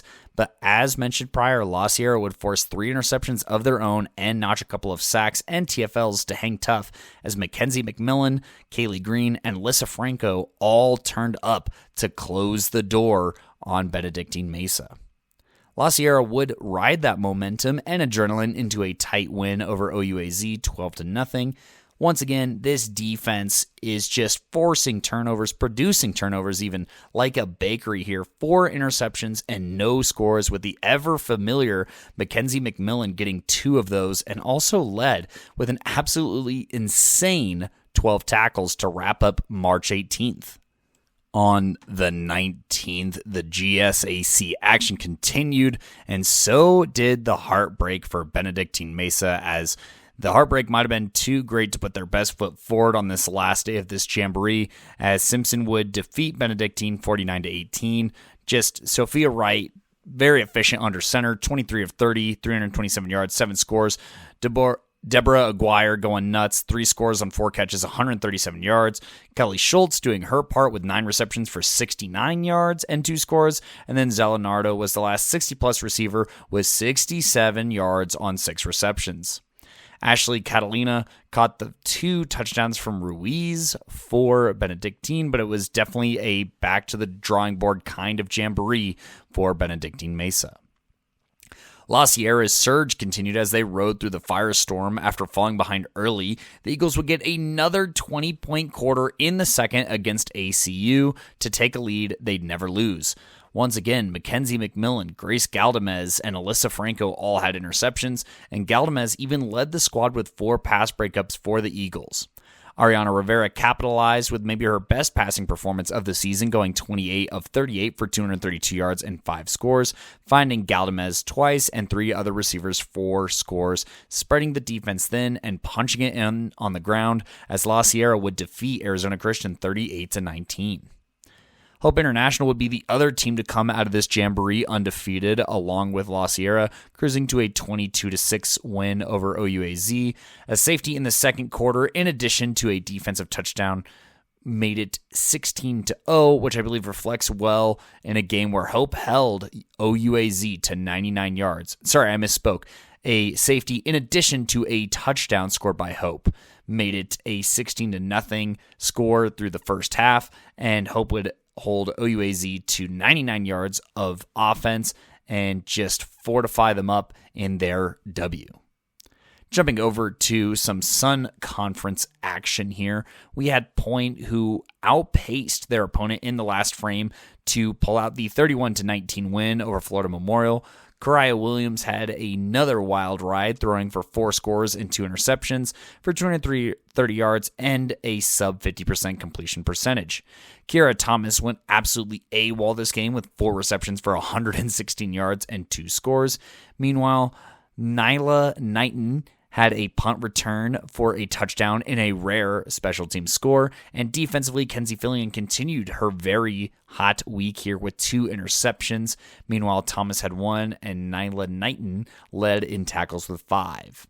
For the Lions, Melanie Duff and Khalees Williams both forced turnovers, with Williams also catching a score.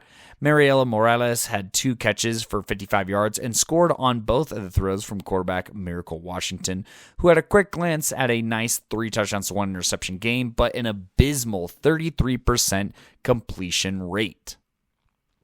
Reinhardt, meanwhile, came back from LaGrange's early score for a tight 13-6 victory. I caught a little bit of this game, but the quick cliff notes here is that Addie Anderson went 30 of 43 for 220 yards and 2 touchdowns to 1 picks, finding Nadea King and Destiny Smith for those touchdowns. Blythe Townsell and Nicole Arouse here would both be her top targets with 7 receptions, with Townsell getting to the century mark in yardage. Meanwhile, defensively, Goddess Hancock made 2 interceptions, including one where LaGrange was in Reinhardt territory to kill the drive. St. Thomas would scoop past Bruton Parker 13-0, with both Sharice Newton and Leah Cruz tossing touchdowns, but the defense's shutout should be the real talk here, as Tajea Chance had 10 flag pulls, 3 for loss, and a sack. Lanaya Leone, mainstay of this defense and playmaker, with a sack and an interception. Meanwhile, Nyla Geiger here also forced 2 interceptions, and in a close contest, these defensive plays were massive. Bruton Parker, to their credit, got good defense out of Mary Knighton, who had 8 flag pulls, an interception, and a pass breakup, along with Sophia Souza, who had 2 sacks, but it was not enough. This takes us to March 20th on Friday here. Sticking in the Sun Conference to start here, Thomas beat Florida Memorial 40-13. After narrowly leading 21-13, Thomas would score 19 points in the fourth quarter to put this away. To their credit, though, FMU did not make things easy, as Maria Morales had 3 sacks and Melanie Duff had an interception to keep this Lions squad hanging in there. But Destiny Lockett would show rhythm passing this game, with 5 scores, going 24 of 33 for 259 yards and also rushing for 1. Diva Jones would have over 100 yards on 7 receptions, and Ariana Christian hauled in 11 receptions for 112 yards and 4 scores in a massive day. Azariah Greer also had an eye-popping performance with a trio of interceptions forced for Thomas in the win. Ottawa ran away 60-6 against Kodey over in the KCAC, as their offense put together 6 passing touchdowns, 2 rushing touchdowns, and outgained Kodey 338-133 on offense. Meanwhile, they also had a punt return for a touchdown and 3 interceptions. After initially trailing here, STU would score 3 unanswered touchdowns to win over Point 24-18. The roller coaster was not in favor of this game for Point, as she passed for 2, ran for 1, and turned it over 5 times. Wesley, Thomas, Prather, and Fillion all had 5+ catches and over 40 yards, with Prather and Wesley scoring on those. However, Lanaya Leon, Sharice Newton, Mia Hastings, and Serenity Mayer all had interceptions as they intercepted 2 separate quarterbacks for a ton of plays today. Jasmine Henry was trying to keep the Bobcats' offense chugging with 9 receptions for 82 yards, but it was Alex Harris and Leah Cruz who would make the touchdown catches. Cruz would also rush for an additional and toss another with an interception as well. Sharice Newton ran and tossed for 1 apiece, but turned the ball over 3 times, much to Kenzie Fillion's pleasure, as she nabbed 3 for point, but it would not be enough. Kenzie Fillion, on an absolute defensive tear for point, got to be in the mix for all Playmaker this season. Weber, meanwhile, would hold Reinhardt to under 100 yards in a 41-0 win. Herrera with a clean 5 touchdowns to no turnover performance. Riley Bolser, per usual, 4 scores, 111 yards on 7 receptions. Yasmin Lott getting the other one. Campbellsville came in with a win, very much necessary here, and they get a momentous one, holding off Graceland for a 21-18 win. On a day where the defenses were forcing turnovers, it was just about who committed less at the less bad time, and Talkington's 2 were 1 less than Flores's 3, despite Flores throwing for 100-plus more yards. Bird always gets her dues on this Graceland offense with 132 receiving yards and being one of 3 receivers with a touchdown next to Brown and Mondino. Mondino, who also had a pick, along with Laziah Kinville. But Amani Scott left her imprint on this game for the Tigers with 2 interceptions and also getting a forced turnover elsewhere. The Tigers were able to hold on. Talkington found her favorite target for this game, Alex Odom, 7 times and twice for scores. Meanwhile, defensively, Woody Tamaya deserves a lot of credit, leading both squads in flag poles with 11, while also getting a pass breakup and a TFL to get Campbellsville a much-needed win in the first time in a while. FMU, speaking of first wins, gets their very first win of the season at the cost of Bruton Parker's home field. The Lions would strike first and pile on another score before Bruton scored to close the first half, but all scoring would cease and FMU would win 12-6. This game was very defensive as neither team eclipsed 150 total yards and both teams forced turnovers. Bruton Parker's Kennedy Osborne and Karen Cummings would leave their marks in this game, but Jada Grant and Khalees Williams would stay opportunistic with their own interceptions for FMU, and the defense also had 3 TFLs anyhow in this low-scoring affair. St. Mary here outlast Kodey 18-14. The Spires outgained the Comets 289 to 86 yards, but lost the lead in the third quarter and had to rally to regain the lead and the victory in the fourth. The Spires had 7 TFLs, with Eli Miranda and Yanelia Roman Lopez both notching a pair, and Charisma Delgado getting an interception. Keandra Thomas for St. Mary did it all on offense, going 14 of 23 for 114 yards, 2 touchdowns to 1 pick, and 166 rushing yards, as well as a touchdown, putting on a massive performance here to lead this team to victory. Meanwhile, Jonalyn Tolentino led both teams in receiving yards with 67 and a score for the Comets, but that would not be enough as St. Mary pulls out this W. In other KCAC action, Heston's rally was too little too late against William Woods as they would record an absurd 4 interceptions, 174 interception return yards, and 4 pick sixes off of those turnovers, not leaving much for the offense to do.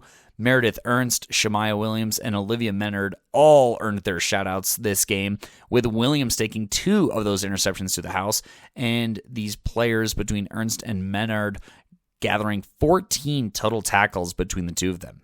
Menard also scored 1 on offense in addition to Nivea Boyd, and while Heston's 4 total touchdowns this game was amongst their most this season, it's hard to feel stoked when you give the offense 4 scores yourself. So, in the Sun Conference, bouncing back and forth here, we had a Thomas and St. Thomas square off. This game's usually a classic here, and the Nighthawks took the Lockett to Christian connection, rolling with a 66-yard touchdown to start the game. STU would respond and convert on the PAT to take a 7-6 lead, but Thomas would not trail forever as Destiny Lockett would get a rushing touchdown for a 12-7 lead. After STU would start to click things together, though, that 12-7 lead was the last that Thomas would have in this game, as Sharice Newton would rush for a touchdown, and a final passing touchdown to Jasmine Henry would be the nail in the coffin, resulting in a 25-12 victory for St. Thomas over Thomas. And this loss for the Nighthawks apparently ends the second longest home winning streak in the NAIA, as Thomas had won 26 consecutive home games.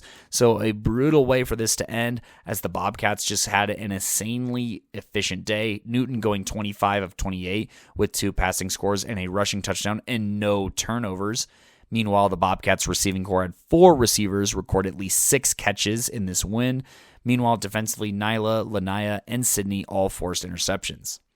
Destiny Lockett fought hard on both sides of the ball with 11 tackles on defense, along with both of the touchdowns coming courtesy of her, but was not able to force the turnovers herself on the defensive side of the ball that she was providing to the defense as an offensive player. Think about that one, or say it 5 times fast. Either way, Diva Jones here, she had 3 tackles for loss, an interception, and 2 sacks to try and will the Nighthawks ahead.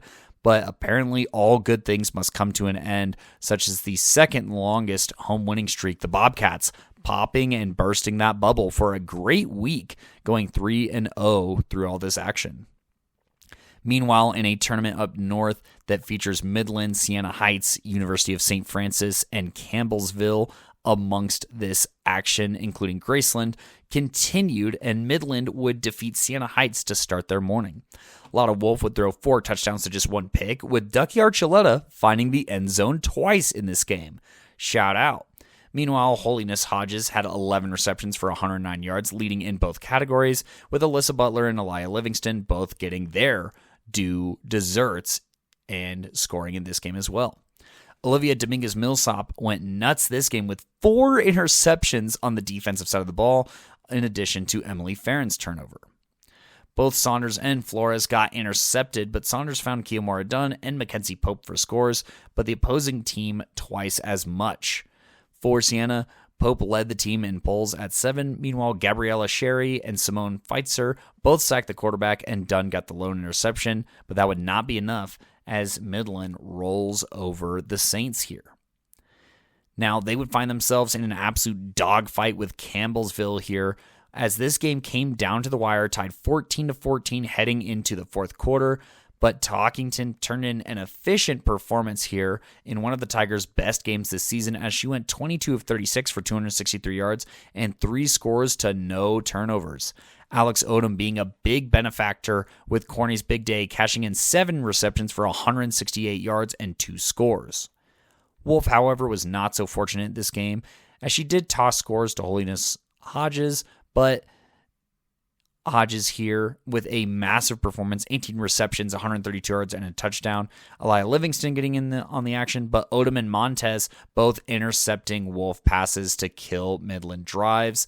Meanwhile, Blaylock kept up the pressure, recording 2 sacks in addition to Archuleta's 1, but one has to wonder how much fatigue played into this game slipping away, especially with the result of this last one here, as Midland would fall to St. Francis. St. Francis scoring 35 second-half points to win 42-19 over Midland. Midland was leading early in the third quarter before 3 unanswered St. Francis touchdowns. You had Karina Alfaro start this game for Midland in the box score, and she did throw for 277 yards, but 5 turnovers turned out to be too many for the Warriors to stick around. Harmony Walker and Zayjona Pelt had interceptions, while Haley Witherspoon and Sanaya Freeman had pick sixes that really just swung this game wide open to start and pull ahead in the third. Also for St. Francis, DeKyla Hall brought the pressure with 3 sacks, and offensively, Gianna Reyes did her thing, throwing 3 and running in 1, with Witherspoon going absolutely nuts on offense as well, with 10 receptions, 129 yards, and 2 scores in the win. St. Francis would stay hot and beat Graceland despite G-Land's late rally. Reyes accounted for 6 scores and 400 yards through rushing and passing, finding Harmony Walker and Haley Witherspoon, who both feasted, recording over 110 yards and a pair of scores. Witherspoon, along with Peyton Prize, would turn around and force turnovers on the defensive side of the football as well. Michaela Brown would do her part to force turnovers for the Yellow Jackets with a pair, but it appears as though there was a lot of combined work from two quarterbacks in this one game. Not sure if that was just the look that they had coming in or if it was injuries, but each quarterback turned the ball over once and tossed at least one score. No matter the passer, Amari Bird and Delaney Mondino were both found in the passing game here, and they combined for over 200 yards and 17 receptions, Mondino leading with 9 and Bird getting the majority of those scores. But that was not enough as Graceland fell 28-39 to St. Francis. Graceland would come back and play an absolute thriller of a game here with Siena Heights. This game was tied 6-6 through one quarter, with the Yellow Jackets taking this as an opportunity to score twice here in the second quarter and take a 19-6 lead into halftime. Siena Heights would cut into the lead in the third quarter with a touchdown and successful 2-point conversion, making it 14-19 heading into the fourth quarter. Heights would keep rolling through the fourth quarter, scoring 2 more times and converting only one of their PATs to make it a 27-19 lead. The Yellow Jackets would respond late with a touchdown and converted the 2-pointer to send this game into extra periods. And after some struggling, the Yellow Jackets would actually strike first and convert the PAT to go up 34-27. But Siena Heights would not settle for another period, as after they scored 33-34, they would go for the 2-point attempt and convert for the win here. Siena Heights sneaks out of this one 35-34, outgaining Graceland in a somewhat big way, but turning the ball over quite a bit here. Graceland getting forced turnovers with Lizea Kinville, Michaela Brown, and Colorado represent Sadie Lee trying to keep the Yellow Jackets in this game, and Siena Heights feeling the sting. You also had Sierra Flores having a pretty decent game. 225 yards, 4 scores to just 1 interception, spreading the ball around. Meanwhile, on the other side, Brianna Saunders found Griffin and Dunn as often as possible, and both athletes turned up big with a pair of scores, and Dunn also finding one on the ground as they get a much-needed win here to keep their season alive here and get another win over Graceland. That's a final overtime score of 35-34. Siena Heights Saints pulling this one out. They would still have another game here, but boy, playing that many games and going into overtime is definitely not great for the gas tank, and Campbellsville leaped on the opportunity, playing maybe their best football of the season against Siena Heights, and the Saints actually jumped out to a lead when Saunders found Adrienne Griffin here, but the Tigers would step on the gas and not relent with 5 passing touchdowns in one of Talkington's best games of her career. She did connect with Alex Odom, producing a modest 2-touchdown game, while also finding Monica Montez, Reagan Coop, and leading receiver, it's Zan Gibbs 6 times for 86 yards, and all of the above receivers for scores. The Tigers' defense held the Saints' passing attack to only 148 yards and 45% completion. Meanwhile, Monica Montez led the way for the Tigers with 3 pass breakups and 5 other Tigers getting in the action, Odom getting an interception, and this win made it a 3-0 weekend and made their overall record 6-7. Moving along in a classic Sun Conference matchup, we had Weber and Life, and maybe you're thinking, this doesn't qualify as a classic matchup. Oh, trust me, but it does. Weber would take the lead in the first quarter to go up 6-0 in a zany sequence of events, but Life would respond via their very own Cheyenne Brooks rushing for a touchdown, and with a successful PAT, the lead at 7-6. That would conclude all the action in the first half, leading to a stalemate, or even the third quarter as both defense dug their heels in, but Brooks would shake off her long day here and run in for another touchdown, giving Life a 13-6 lead in the fourth quarter, but without that converted PAT, Weber still very much in this ball game. Weber would then score the last touchdown of the game when a familiar face in Riley Bolser would try and claw this squad back into the game, but ultimately the PAT was no good and Life would squeak out the upset over Weber. As previously stated, Brooks had her problems throwing 2 interceptions, but she passed for 223 yards and ran for the 2 touchdowns. that would be critical, not to mention life converting on the PAT would prove to be the difference this game. The defense held up their end as Wingate and Ainoa Garcia, I'm so sorry if I'm butchering that, Ainoa Garcia Velasco both had a pair of pass breakups, in addition to Uzziah Rumpf, Promise Cooper, and Xavier Mann, who all rose for no easy completions, and at the same time, Layla Wade and Kira Zachary both took passes the other way and made tackles for loss in a tight game. Bolster had another absurd defensive performance with 14 tackles this game, Savannah Cox forcing an interception, but the offense was met with inconsistency, not with Bolster, who almost matched her tackle total with receptions at 13 for 89 yards and a score, but Luzariana, Herrera here, just not having her best game and throwing 2 interceptions, and will look to shrug this one off in hopes of better performances ahead. And in very low-key news to conclude this crazy week of NAIA action, Lindsey Wilson played Wittenberg twice and beat them by a combined score between both games, 85-6. That's going to do it for my NAIA section. Stay tuned as I have a full set of JUCO recap coming your way and an in-game review. All coming up. Stay tuned and make sure that you double back for all of the college flag football action brought to you by all of us here at the pod. We had some crazy JUCO matchups here, back-to-back games actually, and so we're going to start with the Golden West and Irvine Valley game here as they went bar for bar in a crazy shootout where both teams eclipsed 30 points. How does it start off, though? Well, it starts off with a Chapel strike to Marison Gongora here for a touchdown and the first score of the game. Both teams would exchange stalled-out drives, but then Irvine will increase their lead 12-0 when Maya Helmar is on the receiving end of another Chapel touchdown pass. Irvine Valley would get a sack to kill a Golden West drive, but Golden West would persevere and later on get on the board courtesy an Ella Fieldhouse touchdown run. The BAT was no good, so it's 12-6, Irvine Valley leading. And I tell you what, the Lasers would not spend much time dwelling as Helmar would score again on a 66-yard play tossed from Chapel to make it a 2-score lead once again. Before halftime here, Golden West is trying to drive. They get towards the promised land here. They get into enemy territory, but Berlin Baraza makes a bonkers play, housing a pick 66 yards to the house. Irvine Valley takes a 25-6 lead in halftime, and Golden comes out a little manic and desperate and throws an interception here, this time to Maya McKenna on another Ella Fieldhouse pass, and now Irvine Valley only has 26 yards to go, and if they score here, that puts this game in a big pit to crawl out of, but the Rustlers wrangle in a red zone stop here to force a turnover on downs and keep the slim window for victory open still.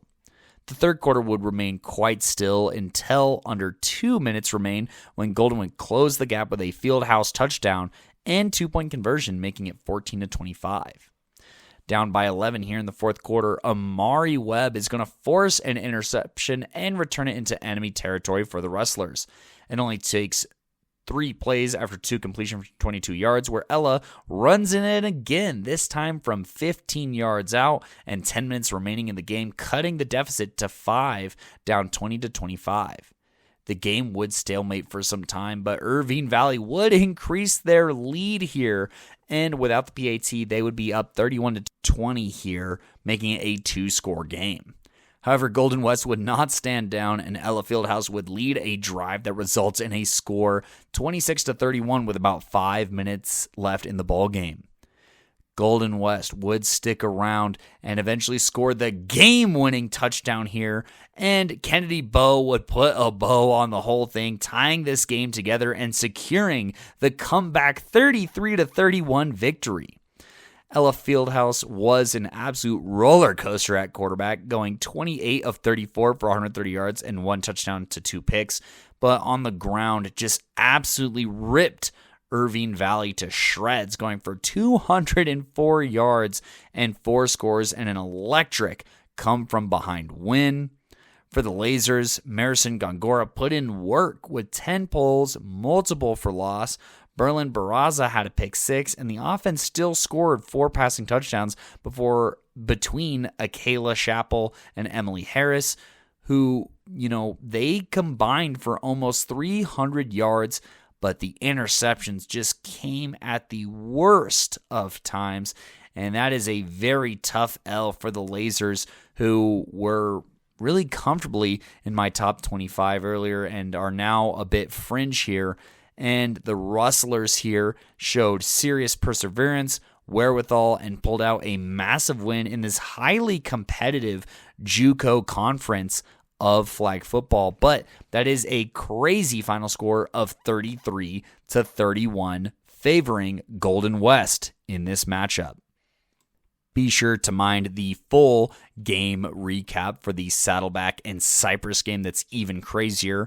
But in other action on this day of March 19th, you did have El Camino falling to Norco 10-8 in kind of a crazy score for a game. And then in other action on the 21st of March, Aurora University defeated Bryant and Stratton 51-19. Meanwhile, Purdue University defeated DuPage Chaparrals 30-6. Was not able to find box scores on either of those games, but full game recaps all over the place. Lots of action across multiple levels of football. Be sure to continue listening and double back if you skipped over parts for all the action that was college flag football from this past week. Alrighty, and that'll wrap up this episode of the Playmakers Corner podcast. Thank you so much for rocking with us. Remember to tune in for Thursday's episode of our rankings and recognition from week 6 here. We'll talk about our reasons for our rankings, which, by the way, are already out at Playmakers Corner or playmakerscorner.com. You can check it out there. Then we'll also recognize some players, our Playmaker of the Week, and then some great statistical performances. But until then, we'll catch you next time.